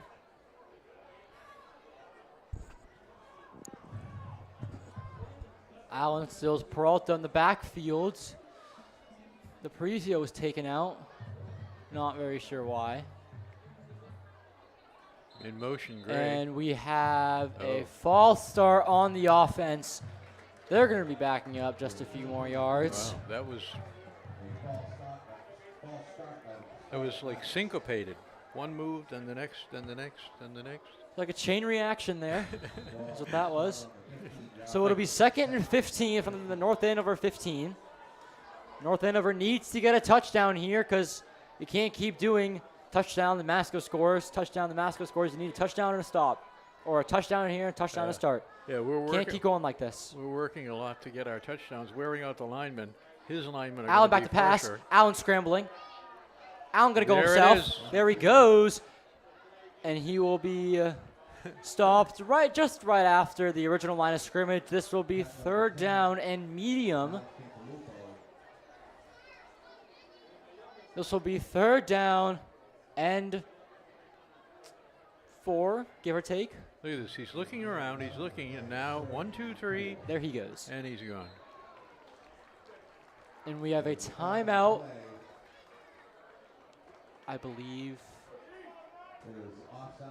Oh, offsides on the defense. I did not see the flag there. My apologies. So automatic 1st down. North Andover moving the ball here This now. is good. This is good. Out to about the 30. Peralta still in the backfield as 2 Farrell. minutes. Has Farrell in the tight end position, it looks 2 like. minutes and seconds in the half. 2:05, 2:04. Allen gets the snap. Hands it off to Peralta. Peralta gets stuffed. Is wrapped up immediately by the defense. And he will gain maybe 1 yard. 2nd and 9. The inside run is just not working for the Knights. Yeah. Why do you keep calling it? 56, 58. Yeah, good question. Here's a replay. You can see the defenders 1 and 2 and 3. Both of the defenders work off of their blocker. And there's room. Sorry to interrupt you. Allen back to pass. Allen scrambling. Allen, just get rid of it, kid. Oh, he's going to go himself, and he's going to fall down. At he's the 37. He's only going to get about 5 yards, so this will be 3rd and about 6 or 7. 6, maybe 7 yards. Allen is a little offense all his own. Reminds me of the quarterback who used to be with the Seattle football team. Allen running himself again, and he will only get about 2 yards there. So it'll be 4th down and about, what would that say, 2? You got to go for it here if you're the Knights. I would go for it, in my opinion. I wouldn't attempt to punt because Masco's offense, they've proven that they can get down the field in no time. Yeah. And well, it's there are 51 seconds, and they need about 8 seconds for a long pass. We're bringing on the punt team. Watch out for a fake. Watch for a fake punt. Yeah. We are very short. Could be. Look at all the rushing by Masco.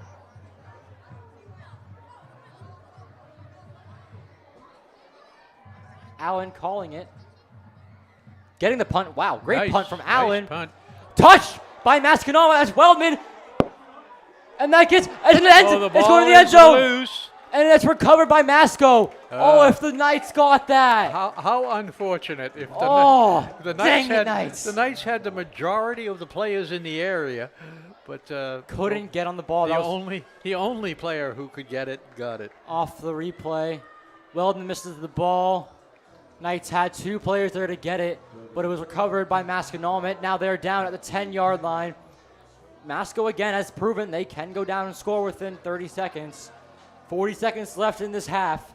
Anything is possible. I wouldn't mind a pick 6. That's all I'm saying. A scoopy score, anything, I'll take it. Or a safety. Who knows? Yes. Safety. I take a safety. Hope for the best. That make it a 1 possession game. 40 seconds. That's maybe 5 plays. Unless they're just going to kneel it. That was a good move. Gustafson, low snap. Back to pass. Has Weldman. Caught! Weldman. Right in stride. Right into his hands. It's amazing how precise they are.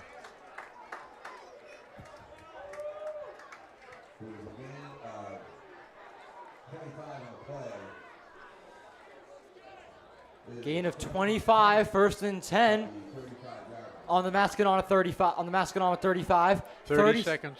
Beat me to it. Gustafson dropping back, getting a rush. And he's and forced it to is throw. intercepted! Intercepted by the Scarlet Knights! By Gray! Thank goodness! There's a chance the Knights can score here. Just amazing. And down is number 13, Michael Phelps, right along the bench, grabbing at his bad knee. This is bad for the Scarlet Knights defense. This is bad for the baseball team. What an interception by Will Gray. Wow. Wow, wow, wow. Hey, I wish for an interception and I got the wish. Yeah. Phelps wasn't involved in that play in that area. He might have gotten tripped by somebody. You never know. So it was back in this area, out of the area of the ball, that happened, which is unfortunate and tragic. Oh boy, Ray, we could get a touchdown here, maybe even a field goal. Austin Allen is a solid kicker. 23 seconds. 17 out wide here. Watch the deep ball to Thompson. It was right in this area. It happened versus Methuen. He's looking at Run him Thompson. straight He's in. going to scramble, and there's a flag. Might be a hold. What are we doing? Okay. Wow. Might be it's going to be a holding on the offense. Oh God. That was strange. 17 ran down the field, turned around, and came back. If you're, I mean, offered him a chance to get out of the play as safely as possible, but it was covered. So, if you're the Knights, 16.7 seconds left. You just got a bad penalty here. It is now 1st and 20. Do you just huck it for the Hail Mary, or do you run 2 or 3 plays? I don't think you got 3 running plays out of this. Maybe well, two. not two. running plays. I would assume. Oh yeah. I would assume actual plays. In the backfield is number 29 for the Knights. This now is Darren Burnett. You can't afford to roll out now. Allen pressured, caught by Peralta. Staying on his feet is Peralta. 2nd down, running clock. That could be a play if they practice it, but that was impromptu. And because you really want him running across the middle so that he can get free. Instead, he's running back into the area of tacklers. About 2 seconds left on the clock, unless we're just going to go right to halftime. Seems like the Knights players are going to the locker room. Maybe. Nice interception. We're in this. And we're going to... We're competitive. We're going to go to halftime. Ray, continue your statement. What? Continue. You were saying we're competitive. Oh, that was it. Oh, okay. Playing a very competitive game. It's an interesting game. It's exciting. And it's halftime. Mm-hmm. It is halftime now. Scores 29, Masconomet 15, Scarlet Knights. The Knights do have this within range. This game could go anywhere. It's anyone's game. And coming up now, we have the North Andover Scarlet Knight Band. My name is Alex Sturdivant, my partner, Rhea Hearn, and we will... I am Rhea Hearn. Come on back for the second half. We will be right back, sending you over to the Scarlet Knight Band.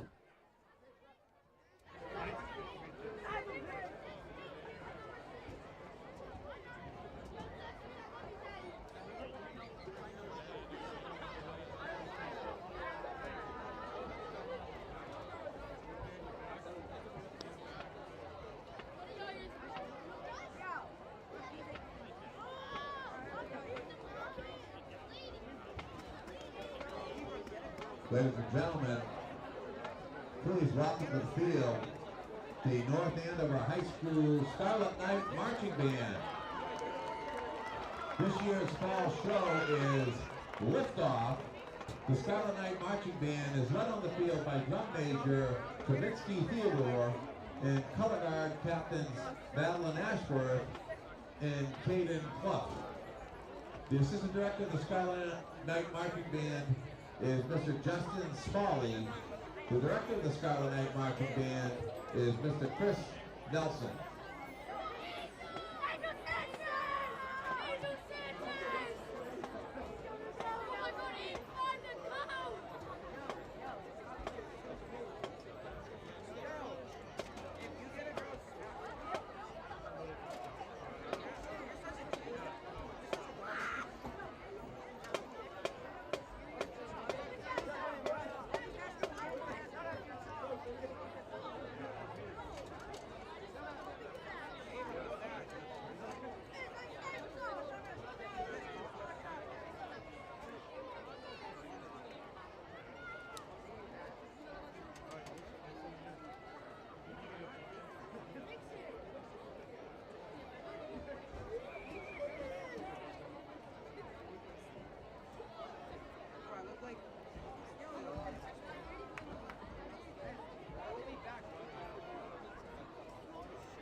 North Andover Cam invites you to Be a Good Sports.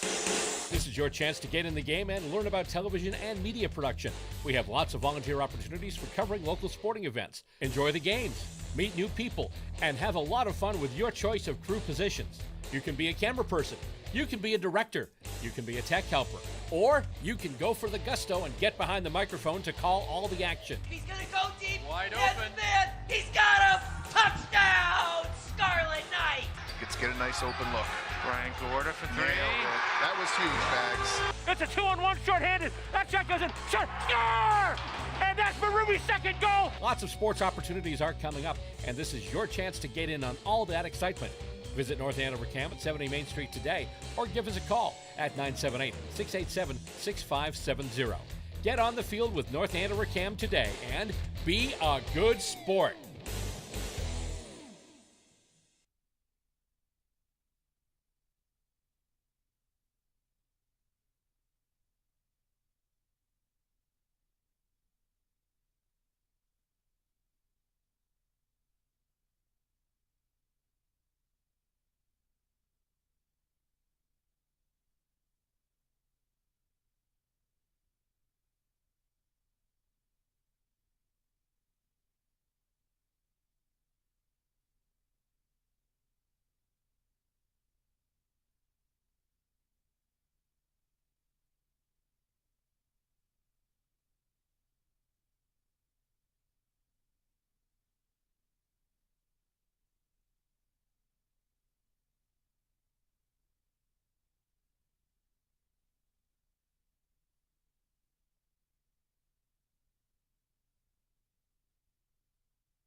Welcome back to Joe Walsh Stadium, where we have an exciting game for you right now, with Masconomet leading the Scarlet Knights 29-15. North Andover Scarlet Knights won the toss in the first half, so they will be getting the kickoff to start. North Andover Scarlet Knights having 2 amazing touchdowns, as well as a great interception by Tommy Farrell in the top right corner of the end zone, right up by the scoreboard. They will be towed if not. One car is a Toyota 1 second. Camry. We're having an announcement about Plate number is parking. 2XB267. Once again, that's a Toyota 2XB267. There's fireworks going off across the way from us. Did you see that, right? And the plate number is 5GHK12. Again, 5GHK12. Please remove those cars immediately or they will be towed. Is that your car? Is that your car? What's that? Is that your car? No. Oh, okay. You stopped me, and I'm like, is that your car? I wanted to make sure I heard it. Sorry for the delay, folks. Sorry about that. There's fireworks going across from us. Sorry. I know the games are made focused, but the fireworks. I'm so sorry. Do you see them, right? There's fireworks right over there. Is there a planned fireworks show today? Look, do you see them, right? There's fireworks. Whose fireworks are those? Oh, yeah. This is interesting. Is there a fireworks show happening? That's not the first time it's happened during a game. Huh. You know, that's probably the school at the intersection. The middle school, the Franklin? Yeah, probably. Maybe some abutters in the field. Oh, they're showing them now. If you, there they are. Ah, beautiful. Spectacular. Spectacular. Great halftime show. Where was this for the halftime show? This is this might be. How do we commentate a fireworks show? Beautiful fireworks going on right now. Exploding like this night's offense. Look at that. Was this planned? Anyway, back to the football game. And North Andover is out there stretching, getting ready for the second half, loosening up. I just got the update from my mother. Merrimack College's fireworks. Oh, is that right? However, how do we see Merrimack from here, in my opinion? You know, it's Saturday night. They're playing a football game. It's true. Merrimack's football team. And so let's go back to the football game we're focused on now. Rough start to the second half. It's okay. So North Andover Scarlet Knights down by 14 right now. The Knights will get the ball to start the second half. Key players so far for Masconomet. Number 16, Drew Gustafson, the senior quarterback. And Jack Fabiano, number 11, senior running back. They have been key players for Masconomet. Fabiano having 3 touchdowns. Gustafson has been sending the ball deep to, I believe, Cal Weldman, number 4. These fireworks are mesmerizing. They are the Masconomet team. Cal Weldman has been getting most of the deep balls. He has been guarded by Marcus Peralta. Highs for the Knights that were lows against Methuen. Austin Allen's scramble. That was very low against Methuen. The passing game as well. Austin Allen has been finding people open. There have been a couple of times Marcus Peralta where has been thrown over Peralta's head. Especially on the short ball. Knights to receive the kick. Austin Allen warming up.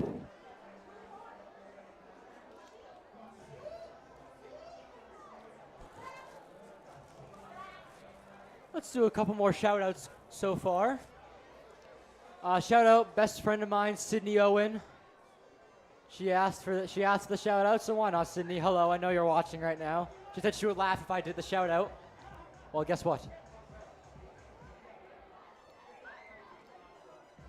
Back to receive the kickoff, Will Gray, Marcus Peralta. Let's get focused on the game now. Fireworks mean nothing at this point until the Scarlet Knights either win, or a Scarlet Knights win, or Masco is a great game. David DiPrizio is up and moving right now. He wasn't really playing in the second quarter. And Masconomet's gonna kick it off, low drive. Line drive. And fielded by Peralta. Peralta's trying to go to the outside, gets the block. Can't get out there. Great tackle. Great play by the Masconomet special teams.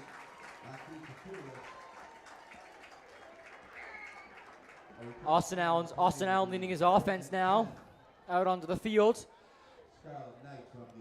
I said this before halftime, and I'll say it again. The Knights can't keep doing go down and score. Mass can go down and score, because then it'll be a never-ending paradox of down 7, down 14, down 7, down 14. That's not going to do anything for this team, or for this game. The Knights need to get a touchdown and a stop some point in this game without Masco scoring. Or if Masco scores, we got to score right back. It would be wild, but, you know, we could use something like a blind side blitz on Gustafson to disrupt him. He has no problem. Allen taking the snap, handing it off to Peralta. Peralta on the outside. Peralta breaking free. Peralta almost gets stripped. Yeah, they're going for the ball. They are. You could tell. Once the replay occurs, you can see they are going for the ball. Here's the replay now. Peralta took the handoff. Looked like number 3 on Masconomet, trying to strip the ball. There's an opening when the running back gets to the tackle slot going right.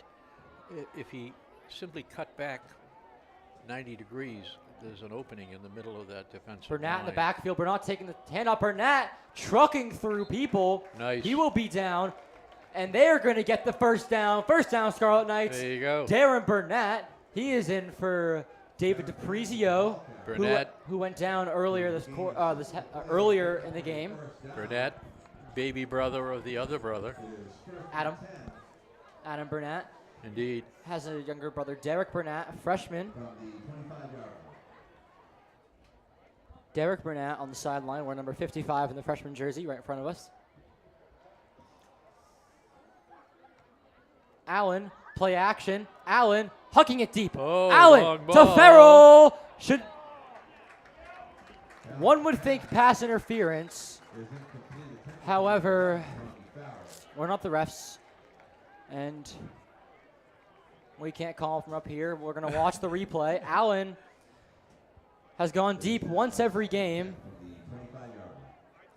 He went deep to Daniel Thomas in the Methuen game to get a touchdown, and has attempted to go deep for Farrell.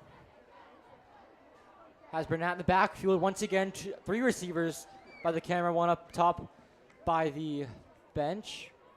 Austin Allen throwing, caught by Farrell. First down, Scarlet Knights. Great play. Great play, great call up. Tommy Farrell on the snag. Slipping into the game for Will Gray is Aiden McGarry. McGarry, haven't seen him done much this game. Didn't see him do much in the Methuen game either. And he's getting the play call now.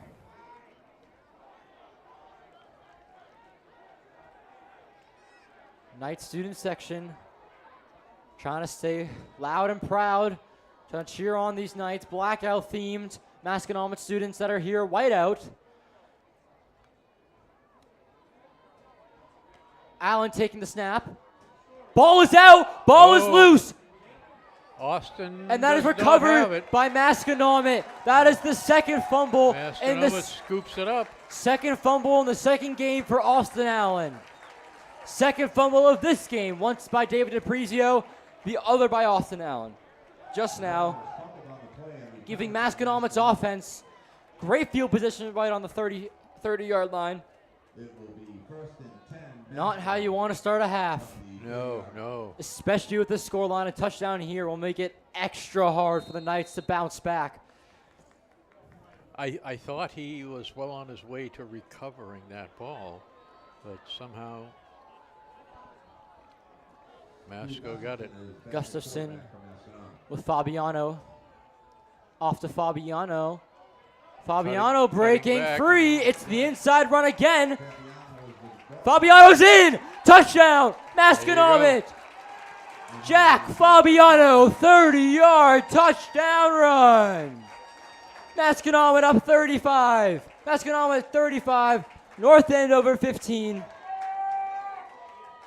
Gustafson and Fabiano. This makes it extra hard for the Knights to bounce back now. Tomorrow the headline will be Gustiano. Yeah. Defeats North Andover. Trying to make it a 21-point game. 3-score game is 27 Nico Cefalo.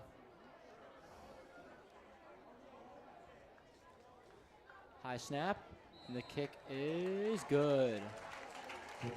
Nico Cefalo.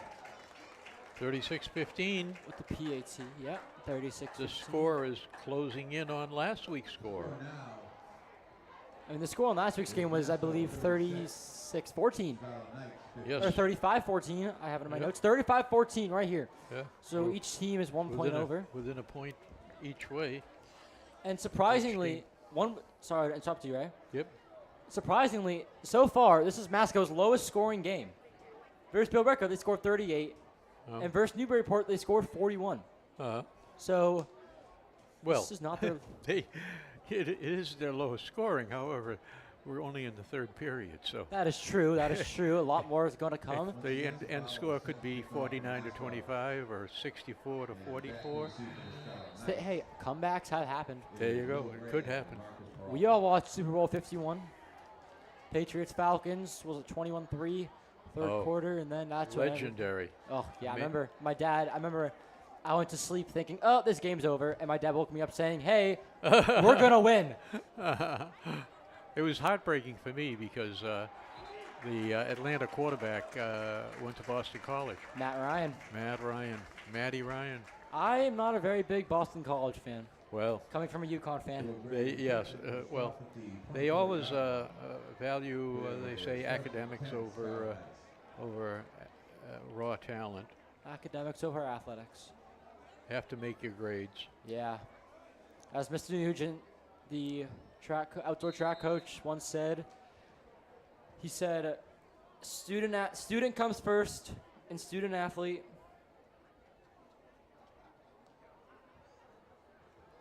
And another fall sports update, middle school cross country had their first meet of the day. 8th grader Dylan Demmons ran the second fastest girl time in course history at 8:38. This race was at the middle school earlier today. Brady Hart and Cam Mayo finished 2nd and 3rd overall and ran the 3rd and 5th fastest times in North Andover Middle School course history at 8:04 and 8:06. Nice with a 1-yard rushing gain there. That was Darren Burnett. Great day for middle school cross country, especially for Dylan Demmons, Brady Hart, and Cam Mayo.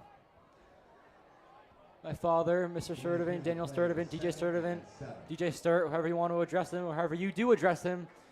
He's the head coach of that, assistant coach of indoor and outdoor track team, distance coach, and there, Allen going to keep the ball. Allen sending people off their feet, and he gains about 2 yards, so it'll be 3rd and 5. The pursuit. From the North Andover 28. Continue, right? The pursuit, that's the secondary pursuit. There were 4 Masco tacklers, a whole wave of tacklers. And we will have a timeout. Once he cut inside. When he cuts inside, our blockers have released their attackers on the defensive line, so it's very difficult to get through there. A lot of people are roaming around looking to tackle somebody. Timeout called by Masconomet. 8:34 left in this third quarter. Masconomet 36, North Andover 15. North Andover had a good first half. However, I was talking to Michael Lane and Anthony Palumbo during halftime. Those two did the pregame show. I was talking to them during halftime, and I said it was the little things last game and it was the little things this game. Last game, it was Austin Allen's fumble about the 20-yard line, and it was the touchdown run back from Methuen right after Daniel Thompson's touchdown. In this game, it's the Austin Allen fumble that just happened. David DiPrizio's fumble that just happened. It's all the little things, and it's always the things that it's always the bad offensive moments that come directly after the key defensive plays. That's what I've been noticing in these past 2 games. Commentating, spectating. I rewatched the Methuen game last night.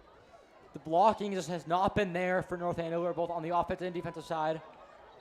And they're going to call that offside on Masconomet. Oh, they're going to call a false start. Although I disagree with that. I thought I saw Masco move first, but I am a little biased as this is North Andover Cam. So it'll be 3rd and 10.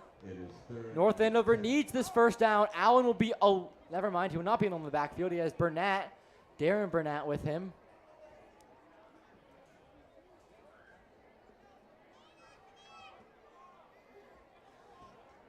As Thompson down towards the camera. Peralta, Gray, and Farrell. Peralta coming around. Allen taking the snap. There's going to be another false start on the offense. That'll be against number 29, Darren Burnett. That's maddening, isn't it, Ray? Well, it happens. Yeah, but twice in a row. Twice in a row is not what you want out of a football team. From the 19-yard line.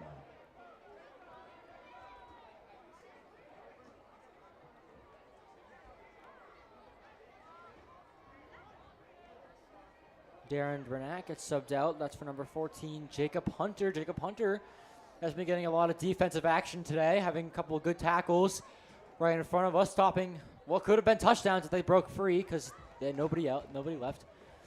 Allen back to pass. Allen losing his man. Allen is going to get smothered. Allen will lose around 5 or 6 yards. That'll bring up a 4th and long from the Scarlet Knights, and the punt team comes on. Things are looking up for Masconomet. Back to receive the punt is number 4, Kyle Weldman.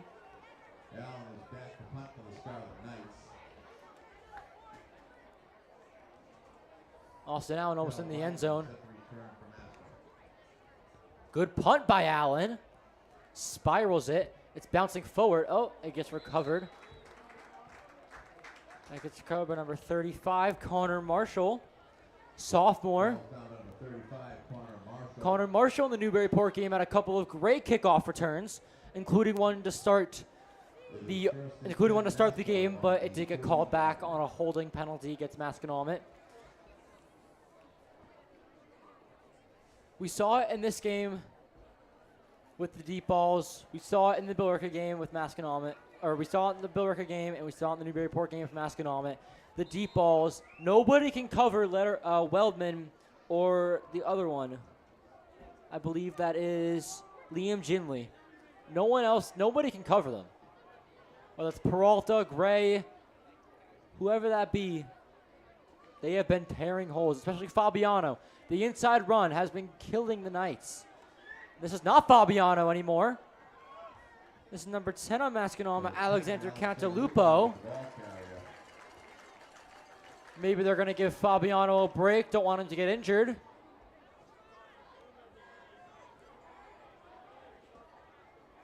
Cantalupo still in the backfield with Gustafson.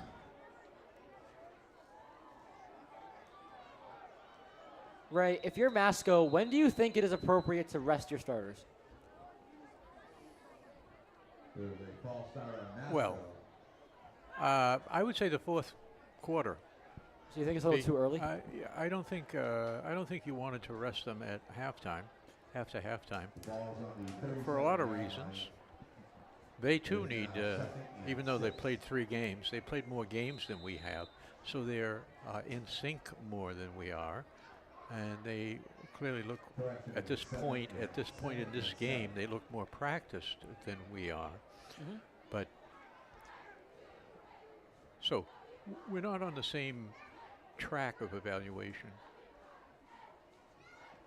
We can't make any judgment on this team until we've played. Gustafson breaking free. Gustafson, great run there. His agent is very upset that he ran that ball. A touchdown here from Masconomet might just do it, because then that'll make it, I believe, 42-15. And with an extra point, 43-15, and that'll make it out of reach for the Scarlet Knights. Gustafson is very athletic. Oh, yes. There's a lot of Cantalupo is still moving. And he gets stopped just short at the, I believe, either 1 yard line or half yard line. It is second and goal from the 1 yard line. Second and goal from the 1 yard line. And that is Cantalupo is in. Masconomet touchdown, and that might just do it. 42-15, 5:34 left in the third. Second blowout game against for the Knights this season. One could say the comeback is almost, I wouldn't say impossible, but very much unlikely. I would agree with you. They're not, North Andover's not in sync now, and their plays aren't sharp. Nearly blocked is the kick. However, it is good.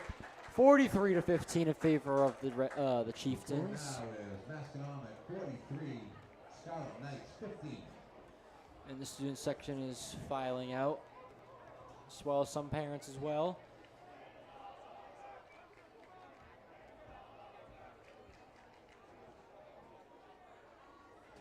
Tommy Francis, new leader of student section, because Nate Sullivan graduated.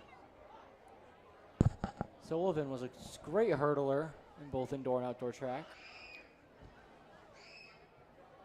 North Andover, as you said earlier, lots of coaches. That's only going to help. Back to receive is 14 on the Knights. Jacob Hunter in place of Marcus Peralta.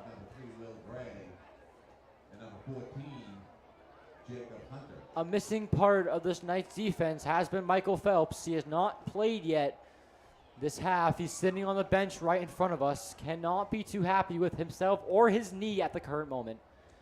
And that is fielded by Gray. Gray going to attempt the outside run. Good speed. He will get stopped at about the 24-yard line.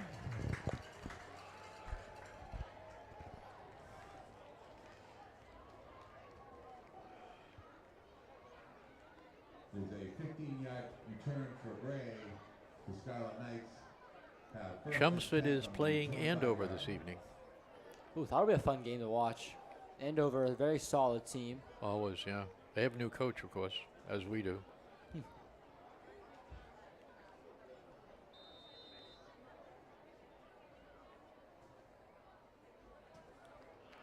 Austin Allen now leading the Knights out with Marcus Peralta on the backfield and Jacob Hunter entering the game as he forgot that he was on the field.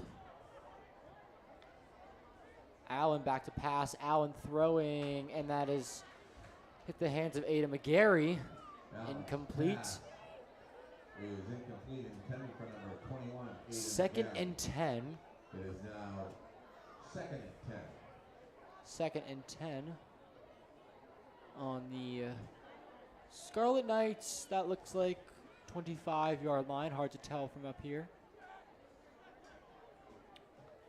5:25 left in the third. Austin Allen, another pass. Throwing it to Thompson. Nicely done. Thompson sitting down in the open area. Zone coverage. Just almost finds the open area. Nearly thrown over his head.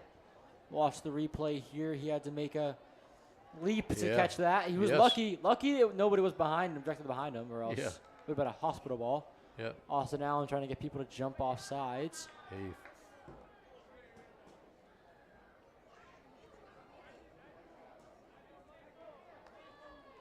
Allen back to pass. Allen has Thompson again. And they're going to give him the forward progress. And that is good for North Andover first down. Fourth running clock right now. 4:35 left in this third. Runaway game for Masconomet. Okay. These plays are plays that I would call the same plays in the same sequence. At least we are synced up. These plays are plays I would have called while this game was still in reach, in my opinion. Oh, yes. I mean, they're clearly working right now unless Masco is playing their JV team, which they very well might be. Allen back to pass again. Has Thompson deep, is wide open. Allen likes him to run, and he will step out of bounds and will gain literally nothing, maybe about 1 yard. And families below us are screaming for holding. Not sure if they're going to get what they wish. As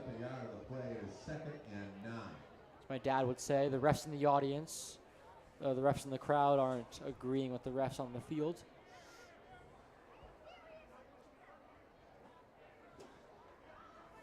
Allen with Peralta in the backfield. Allen taking the snap. Another passing play. Allen getting rushed. Allen scrambling. Release it, Austin. Release it, Austin. Releases it. Oh, nearly intercepted. Wow. There were 3 receivers and 3 defenders. It was up for grabs. It is 3rd and 9. Just depended on where it was going to come down. Yeah. Nearly intercepted. That was by number 4. Number Sawyer 4 has Lane, a freshman. Has his 14. hand on it. Well, he's tall for a freshman. Yeah. Almost got there. Weldman is playing corner right now. They're just going to hand off to Peralta, who will get nothing on the play.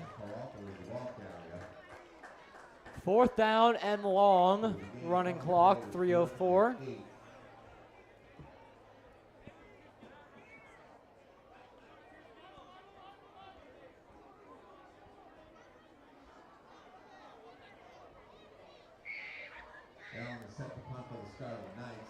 Scarlet Knights are going to punt it away.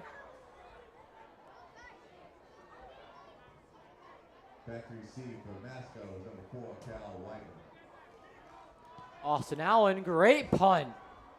It's amazing. He about has a very short stroke and. Oh, good job. We have a flag on the play. 2 flags on the play. Number 14 said, "What do we have to do?" And let's see the call from the man in the white hat. It'll be a holding on somebody is the call. There are 2 flags thrown. One thrown right where the tackle happened and one thrown on the 38-yard line. Meeting of the minds on the 33-yard line. Good. Update on the Red Sox. Red Sox are losing 2-1 to the Tampa Bay Rays. They're only 1.5 games up, and they're in the 3rd wild card spot. Oh. As of right now, they will play the winner of the AL West.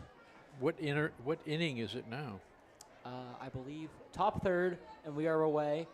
Yeah. Everson Pereira just struck out for the Rays, so the Red Sox will be batting in a couple of moments. Still talking. Now one of the refs are talking to the Masconomet coach. It was an eventful first half until it ran away from the Knights. Number 67, Elijah Kowalski, is coming off the field for number 56, Matthew Tanaki. 6'3", 215. Tanaki is a sophomore.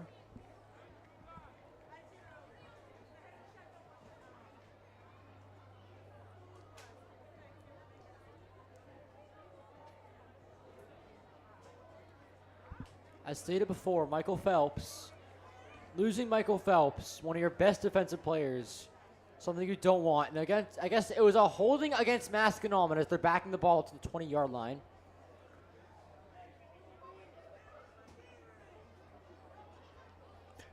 Phelps is a presence as a baseball catcher or as a lineman for a football team. Masco takes over 1st and 10 on the 20-yard. He's a solid teammate and a great hitter. And there's a run play by Masconomet.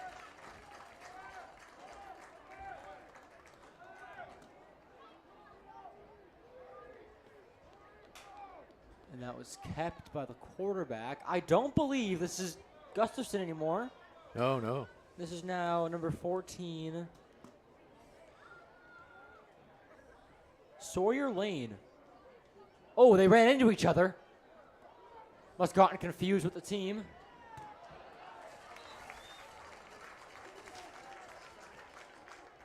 Tackle was made by number 56, Matthew Tanaki. Matthew Tanaki on the tackle. Subbing into the game is number 53 on the Scarlet Knights. Kareem Pierre coming off is number 76, Simon Givner.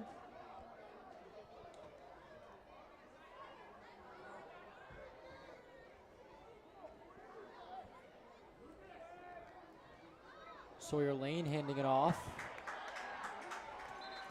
Masconomet is playing, looks like their JV team, giving their starters a break. Don't want to get anybody injured in this game.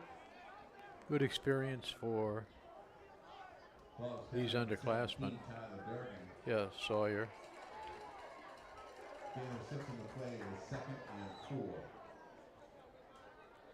This is 15 Connor Mitchell, is what it says on my roster.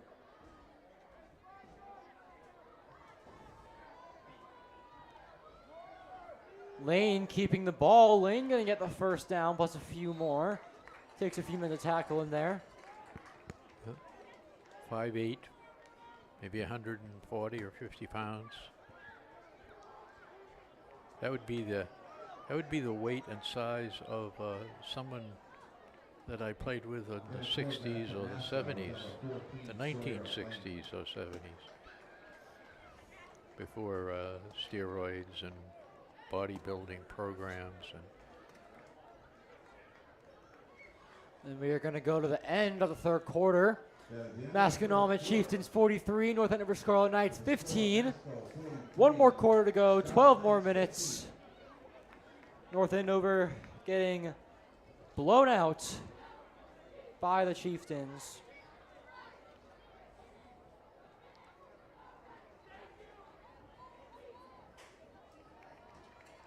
Yeah, the score makes it not that competitive now when it's almost 3-1. Yeah. And the only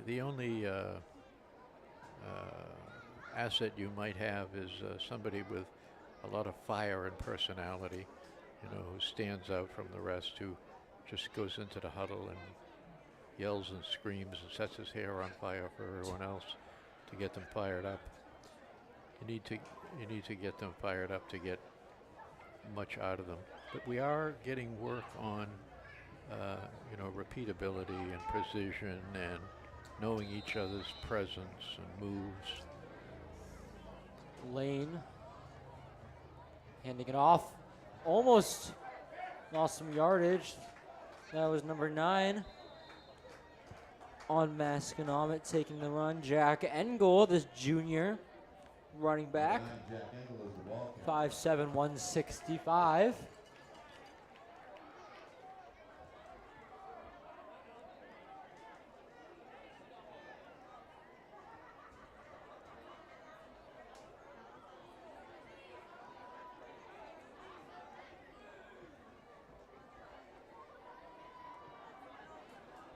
Running play for Masconomet.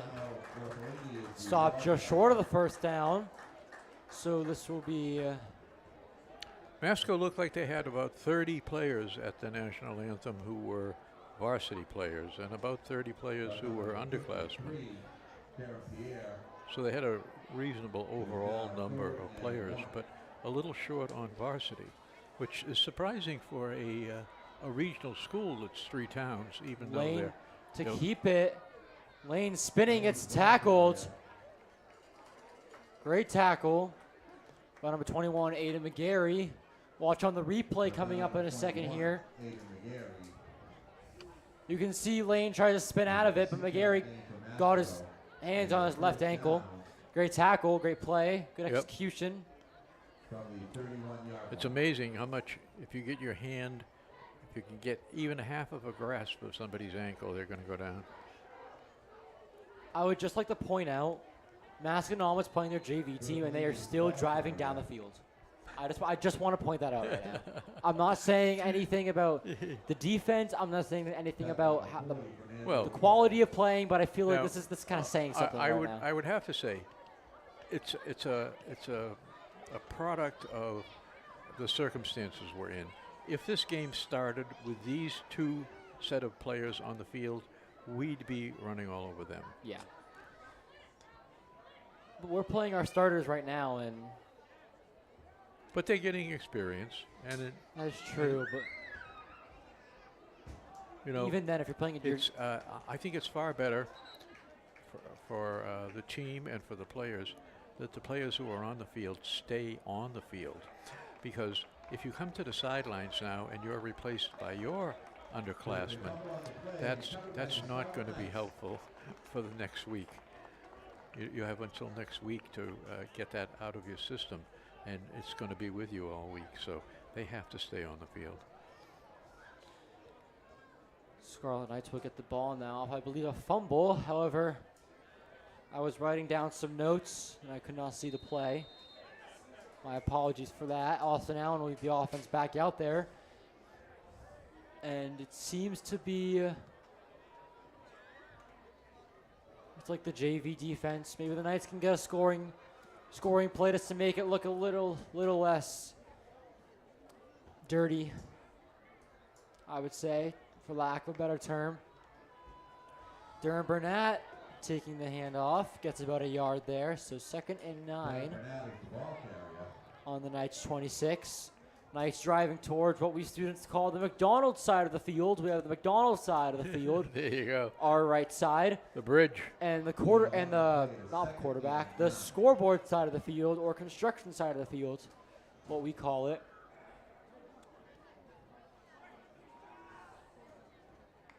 Allen gonna keep it himself. Had the outside lane, looks not to go. Allen has a run. He is just over-manning the younger players. Austin Allen looks a little frustrated out there, either with himself or with the team. There you go. Scarlet Knight first down. That will lift the adrenaline a little. And it seems to be running time at this point. Austin Allen went out of bounds. Ball was not set. The clock kept moving. Running time now. 8 minutes and a half remaining. Burnett breaking a tackle. Burnett's going to get a solid 3-4 yards. Very nice. Nice. With the Prezio getting injured, Phelps getting injured, one of your best linemen, Alex Phillips, being injured, and your starting quarterback, Billy Vincent, being injured. Who knows what this team could have been like without all these injuries. Austin Allen was planned on being RB1. However, Vincent tore his meniscus and plans changed.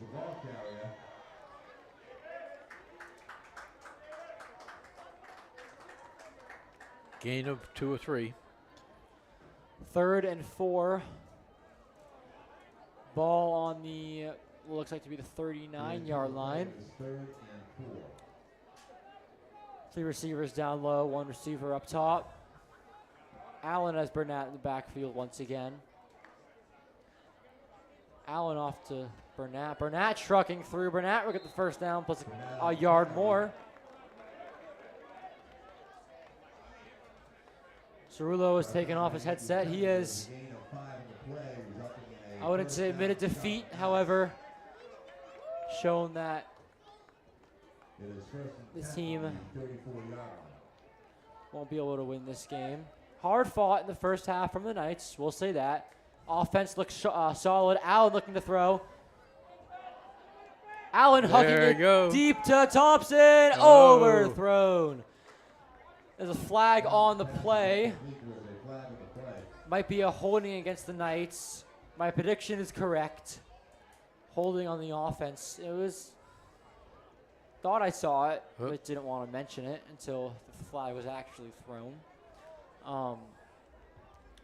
As I was saying, first half offense looked solid. Austin Allen, he looked solid. You know, DePrizio before he got hurt looked solid. The passing game was good. It's just, happened last game. I said it many times, and I'm going to say it again. It's the offensive mistakes right after the key defensive turnovers. And I know Cerullo's going to mention this as well. It's the key offensive mistakes after the turnovers, like the interception versus Methuen DePrizio had. Allen going deep, holding my thought. What a block. Pass interference. although it didn't look very much like pass interference. Might have had his hand on his back. but you never know.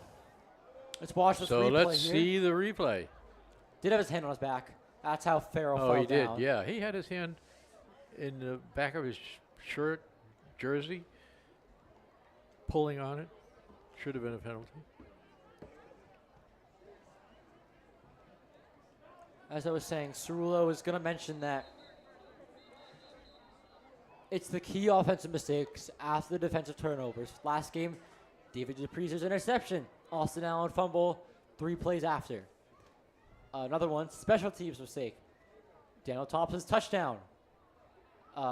Methuen runs back to kick off after, right after that, for the touchdown. In this game, the interception by Tommy Farrell, and then guess what? The David Dupree's fumble. A few plays later, a few drives later, Austin Allen fumbles the ball right about the 50-yard line. If any of those key plays if any of those key offensive mistakes didn't occur, we might this game might have been closer. Methuen's game might have been closer. Burnett turning upfield. Burnett breaking tackles. He will get the first down.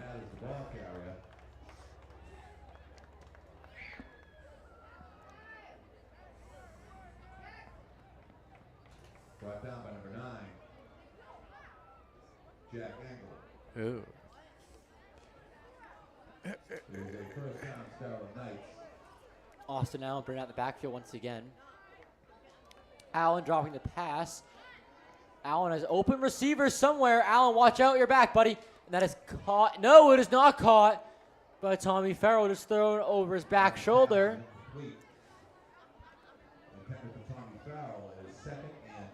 Second and 10 from the 24-yard line. 6:07 left on this game in this clock in this fourth quarter.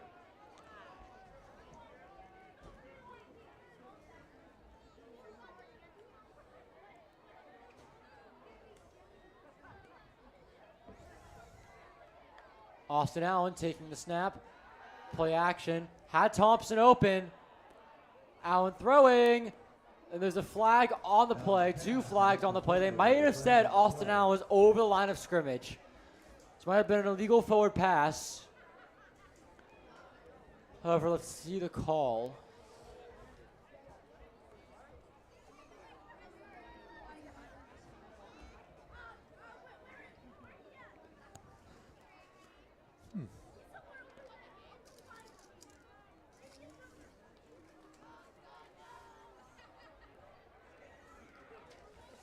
It'll be an illegal forward pass against Austin Allen.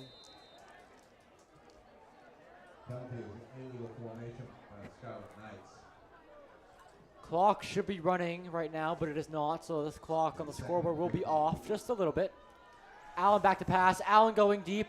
Allen to Thompson. Caught! Oh, dropped. He dropped it. Oh, my God. He dropped it and rolled out of bounds. Thompson had it in his hands. Oh, my. How does that happen? Let's watch the replay. Great pass by Allen. Had it. Bobbling and Daniel Thompson was. That's another offensive mistake there. Fourth down and long. Offense will stay out and go for it because what do you have to lose, right, Ray? Mm-hmm. Allen high snap. Allen deep once again to William Gray. Will Gray. Touchdown, Scarlet Knights. Wide open. There were 3 or 4 players wide open. Doesn't really mean much now, but you know what? Points are points. You get what you get, you know? Mm-hmm. Score is now 43-21. Knights only down 22. I'm saying that like it's a low number. And it looks like the Knights will go for 2, trying to make it 43-23, 20-point game. And we're going to kick the extra point. Thompson has the holder. Allen's kick is good. Looked effortless there. Well, we do have someone who can kick extra points, so in a game that proceed normally, I think we're all set there. We do have Christian Valentino. Their punting is good. I feel like, Valentino's field goals and kickoffs, they're good, but for punts, I feel like we should use Allen. You've seen his punts today, right? They have been very solid. Yep. Really only one not very good one. However, his punts have been fairly good.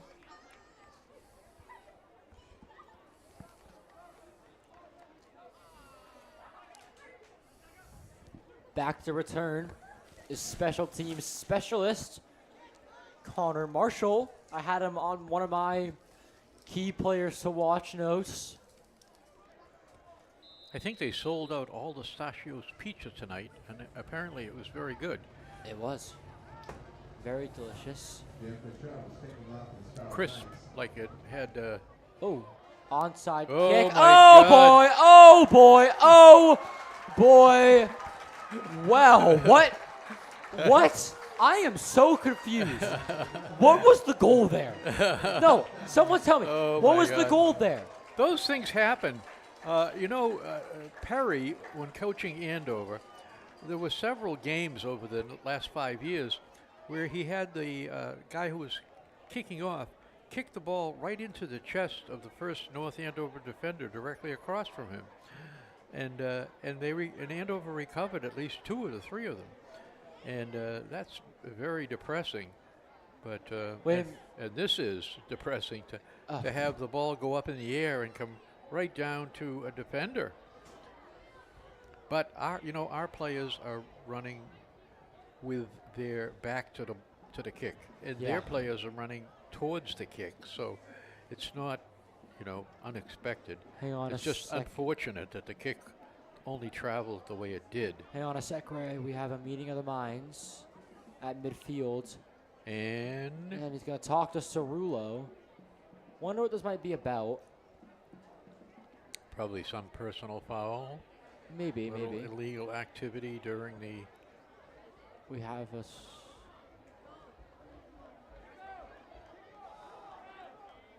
They're going to send out the kickoff team again. That kick was taken back for I believe, maybe inelligibly fielded, I believe. Didn't look 10 yards. Yeah, that's what I was thinking. So it might have been It didn't go 10 yards, perhaps. illegal touching. Do you think it was? I believe it was illegal touching of the ball. I'm less informed on illegal touching on a kickoff. I mean, it happens on onside kicks like that. Has to go 10 yards before any team. Yeah. I think it went like 7 or 8. Yeah, that's the thing we all know about it, but we there aren't any other examples that are common knowledge. Something you don't see very often. Number 16, Drew Gustafson, is on the special team. And Fabiano, not surprising, but Gustafson? Now, really? I wonder if the rules allow him to catch the kickoff and throw a touchdown pass. We would allow that on the local playground. And it's an actual kickoff, and that is caught by Masco, and he's just going to fall on that. That was caught by number 88 on Masconomet. That would be Evan Silvano, the sophomore wide receiver, 5'10", 135. 5:40 left in this fourth quarter. The clock on the scoreboard might be wrong because it may be running time. It is first and 10 Masco from the 42-yard line. First and 10 Masco from the 42.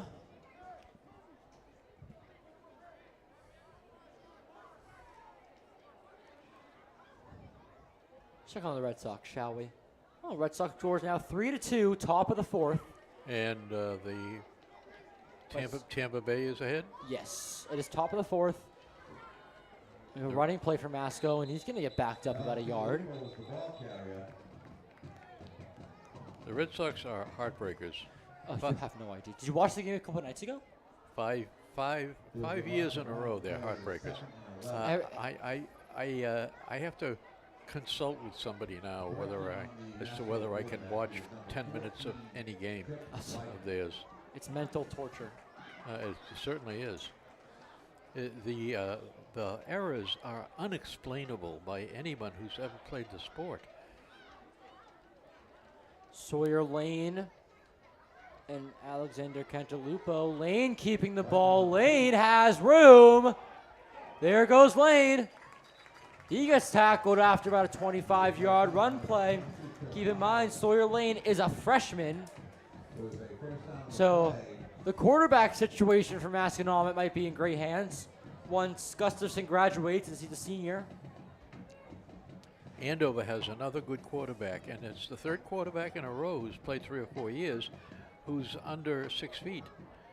So they're able to not have to have a Gustafson in order to succeed.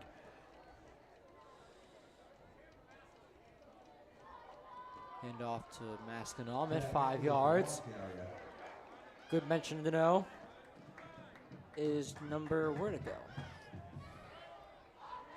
Number 60, Byron Javier Valdez. Number 60, a junior for the Knights. First time in the game today. Glad he's getting touches on the ball. This might be the Knights JV team now as well. I don't see Kowalski out there. Jacoby Osborne out there as well. It's handed off to Masconomet. That was handed off to number 9, Jack Engel, the junior running back. He's getting some good yards and good play time so far. Picked up by number 10, Sam Alvarez. The gain of 11 on the play is now 1st and 10. 1st and 10 on the North Andover 24. Sawyer Lane going to keep it. He dives forward for about 3 yards.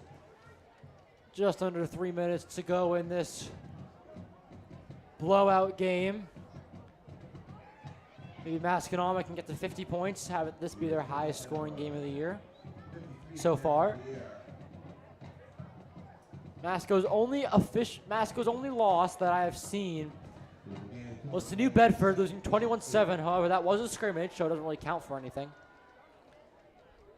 North Andover had a loss 35-14 to the Bethune Rangers last Friday with Josh Denala, Hartley Didio, Ramazan running circles around this team. Handed off to Engel. Engel gets about 8 yards. 2nd and 2 inside the 20.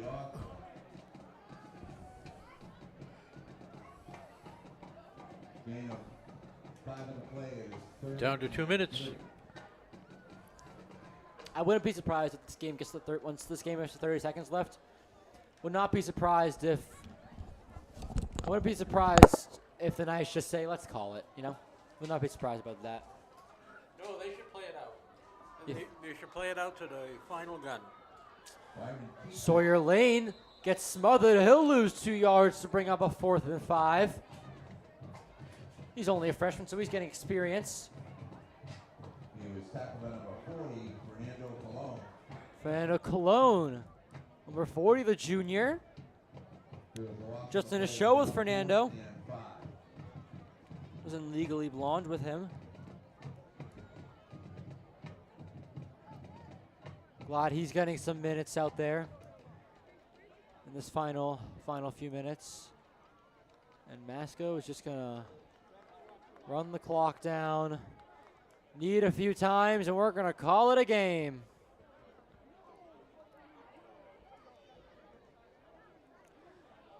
I'd like to thank, on everyone's behalf, Nick Maxwell, Bill in the booth, Jackson Ziegler, Brian, Rhea Hearn for coming out, Anthony Palumbo, Michael Lane. Thank you all for coming out.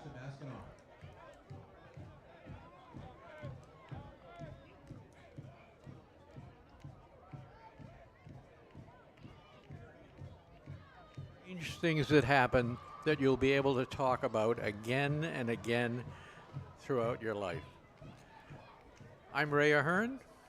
I'm Alex Sturdivant. This game is not over yet. Alex is a great young commentator on any sport. Thank you, Ray. And it's a pleasure to work with him. Anytime. I think this might be my last football game of the year because Anthony, Michael, and I agreed to do a rotation. This is my last commentary football game of the football season, I believe. unless any other games get added or one of them's out sick. So it was a pleasure working with you, Ray. I'm going to be doing pregame show and filming from now on, I believe, unless anything changes.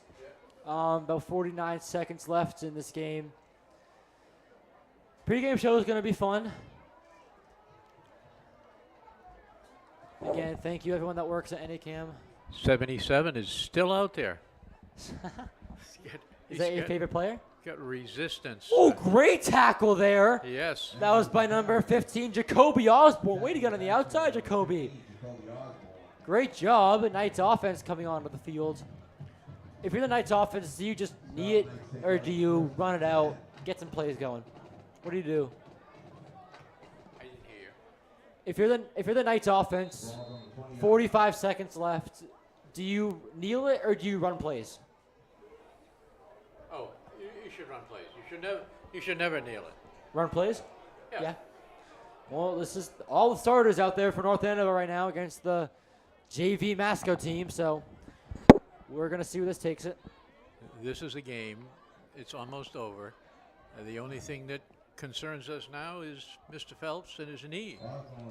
Jacoby Osborne having the carry. He will get about 7 yards. This game is just about over. 28 seconds, 25.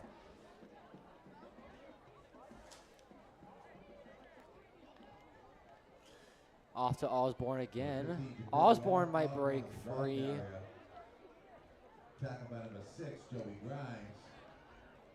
First down there for the Knights. Not really like it's going to mean anything in this game. This game is now over. North Andover Scarlet Knights 22, Masconomet Chieftains 43. Not the ideal start for the Scarlet Knights, going 0-2, being plagued with injuries of Billy Vincent, Michael Phelps, David DiPrizio, sickness going around, Christian Valentino being out. Not a great start for the Scarlet Knight team. My name is Alex Sturdivant, my broadcasting partner, Ray Ahern. Thank you all for coming out tonight. Ray, what do you want to say? And just a final word, Mr. Phelps is out there, Michael Phelps, and he's shaking hands with the competition, and he's walking as well as you could expect at this moment. And it looks like he's not going to have any further damage. Hopefully we'll have it for next game. Once again, my name's Alex Sturdivant, my broadcasting partner, Ray Ahern. This might be my last football game of the season, so thank you all for listening to me this whole time. Thank you all for tuning in, and we will see you all in, I believe, 3 weeks for the next home game. Good night, everybody. Joe Walsh Stadium is a blessing.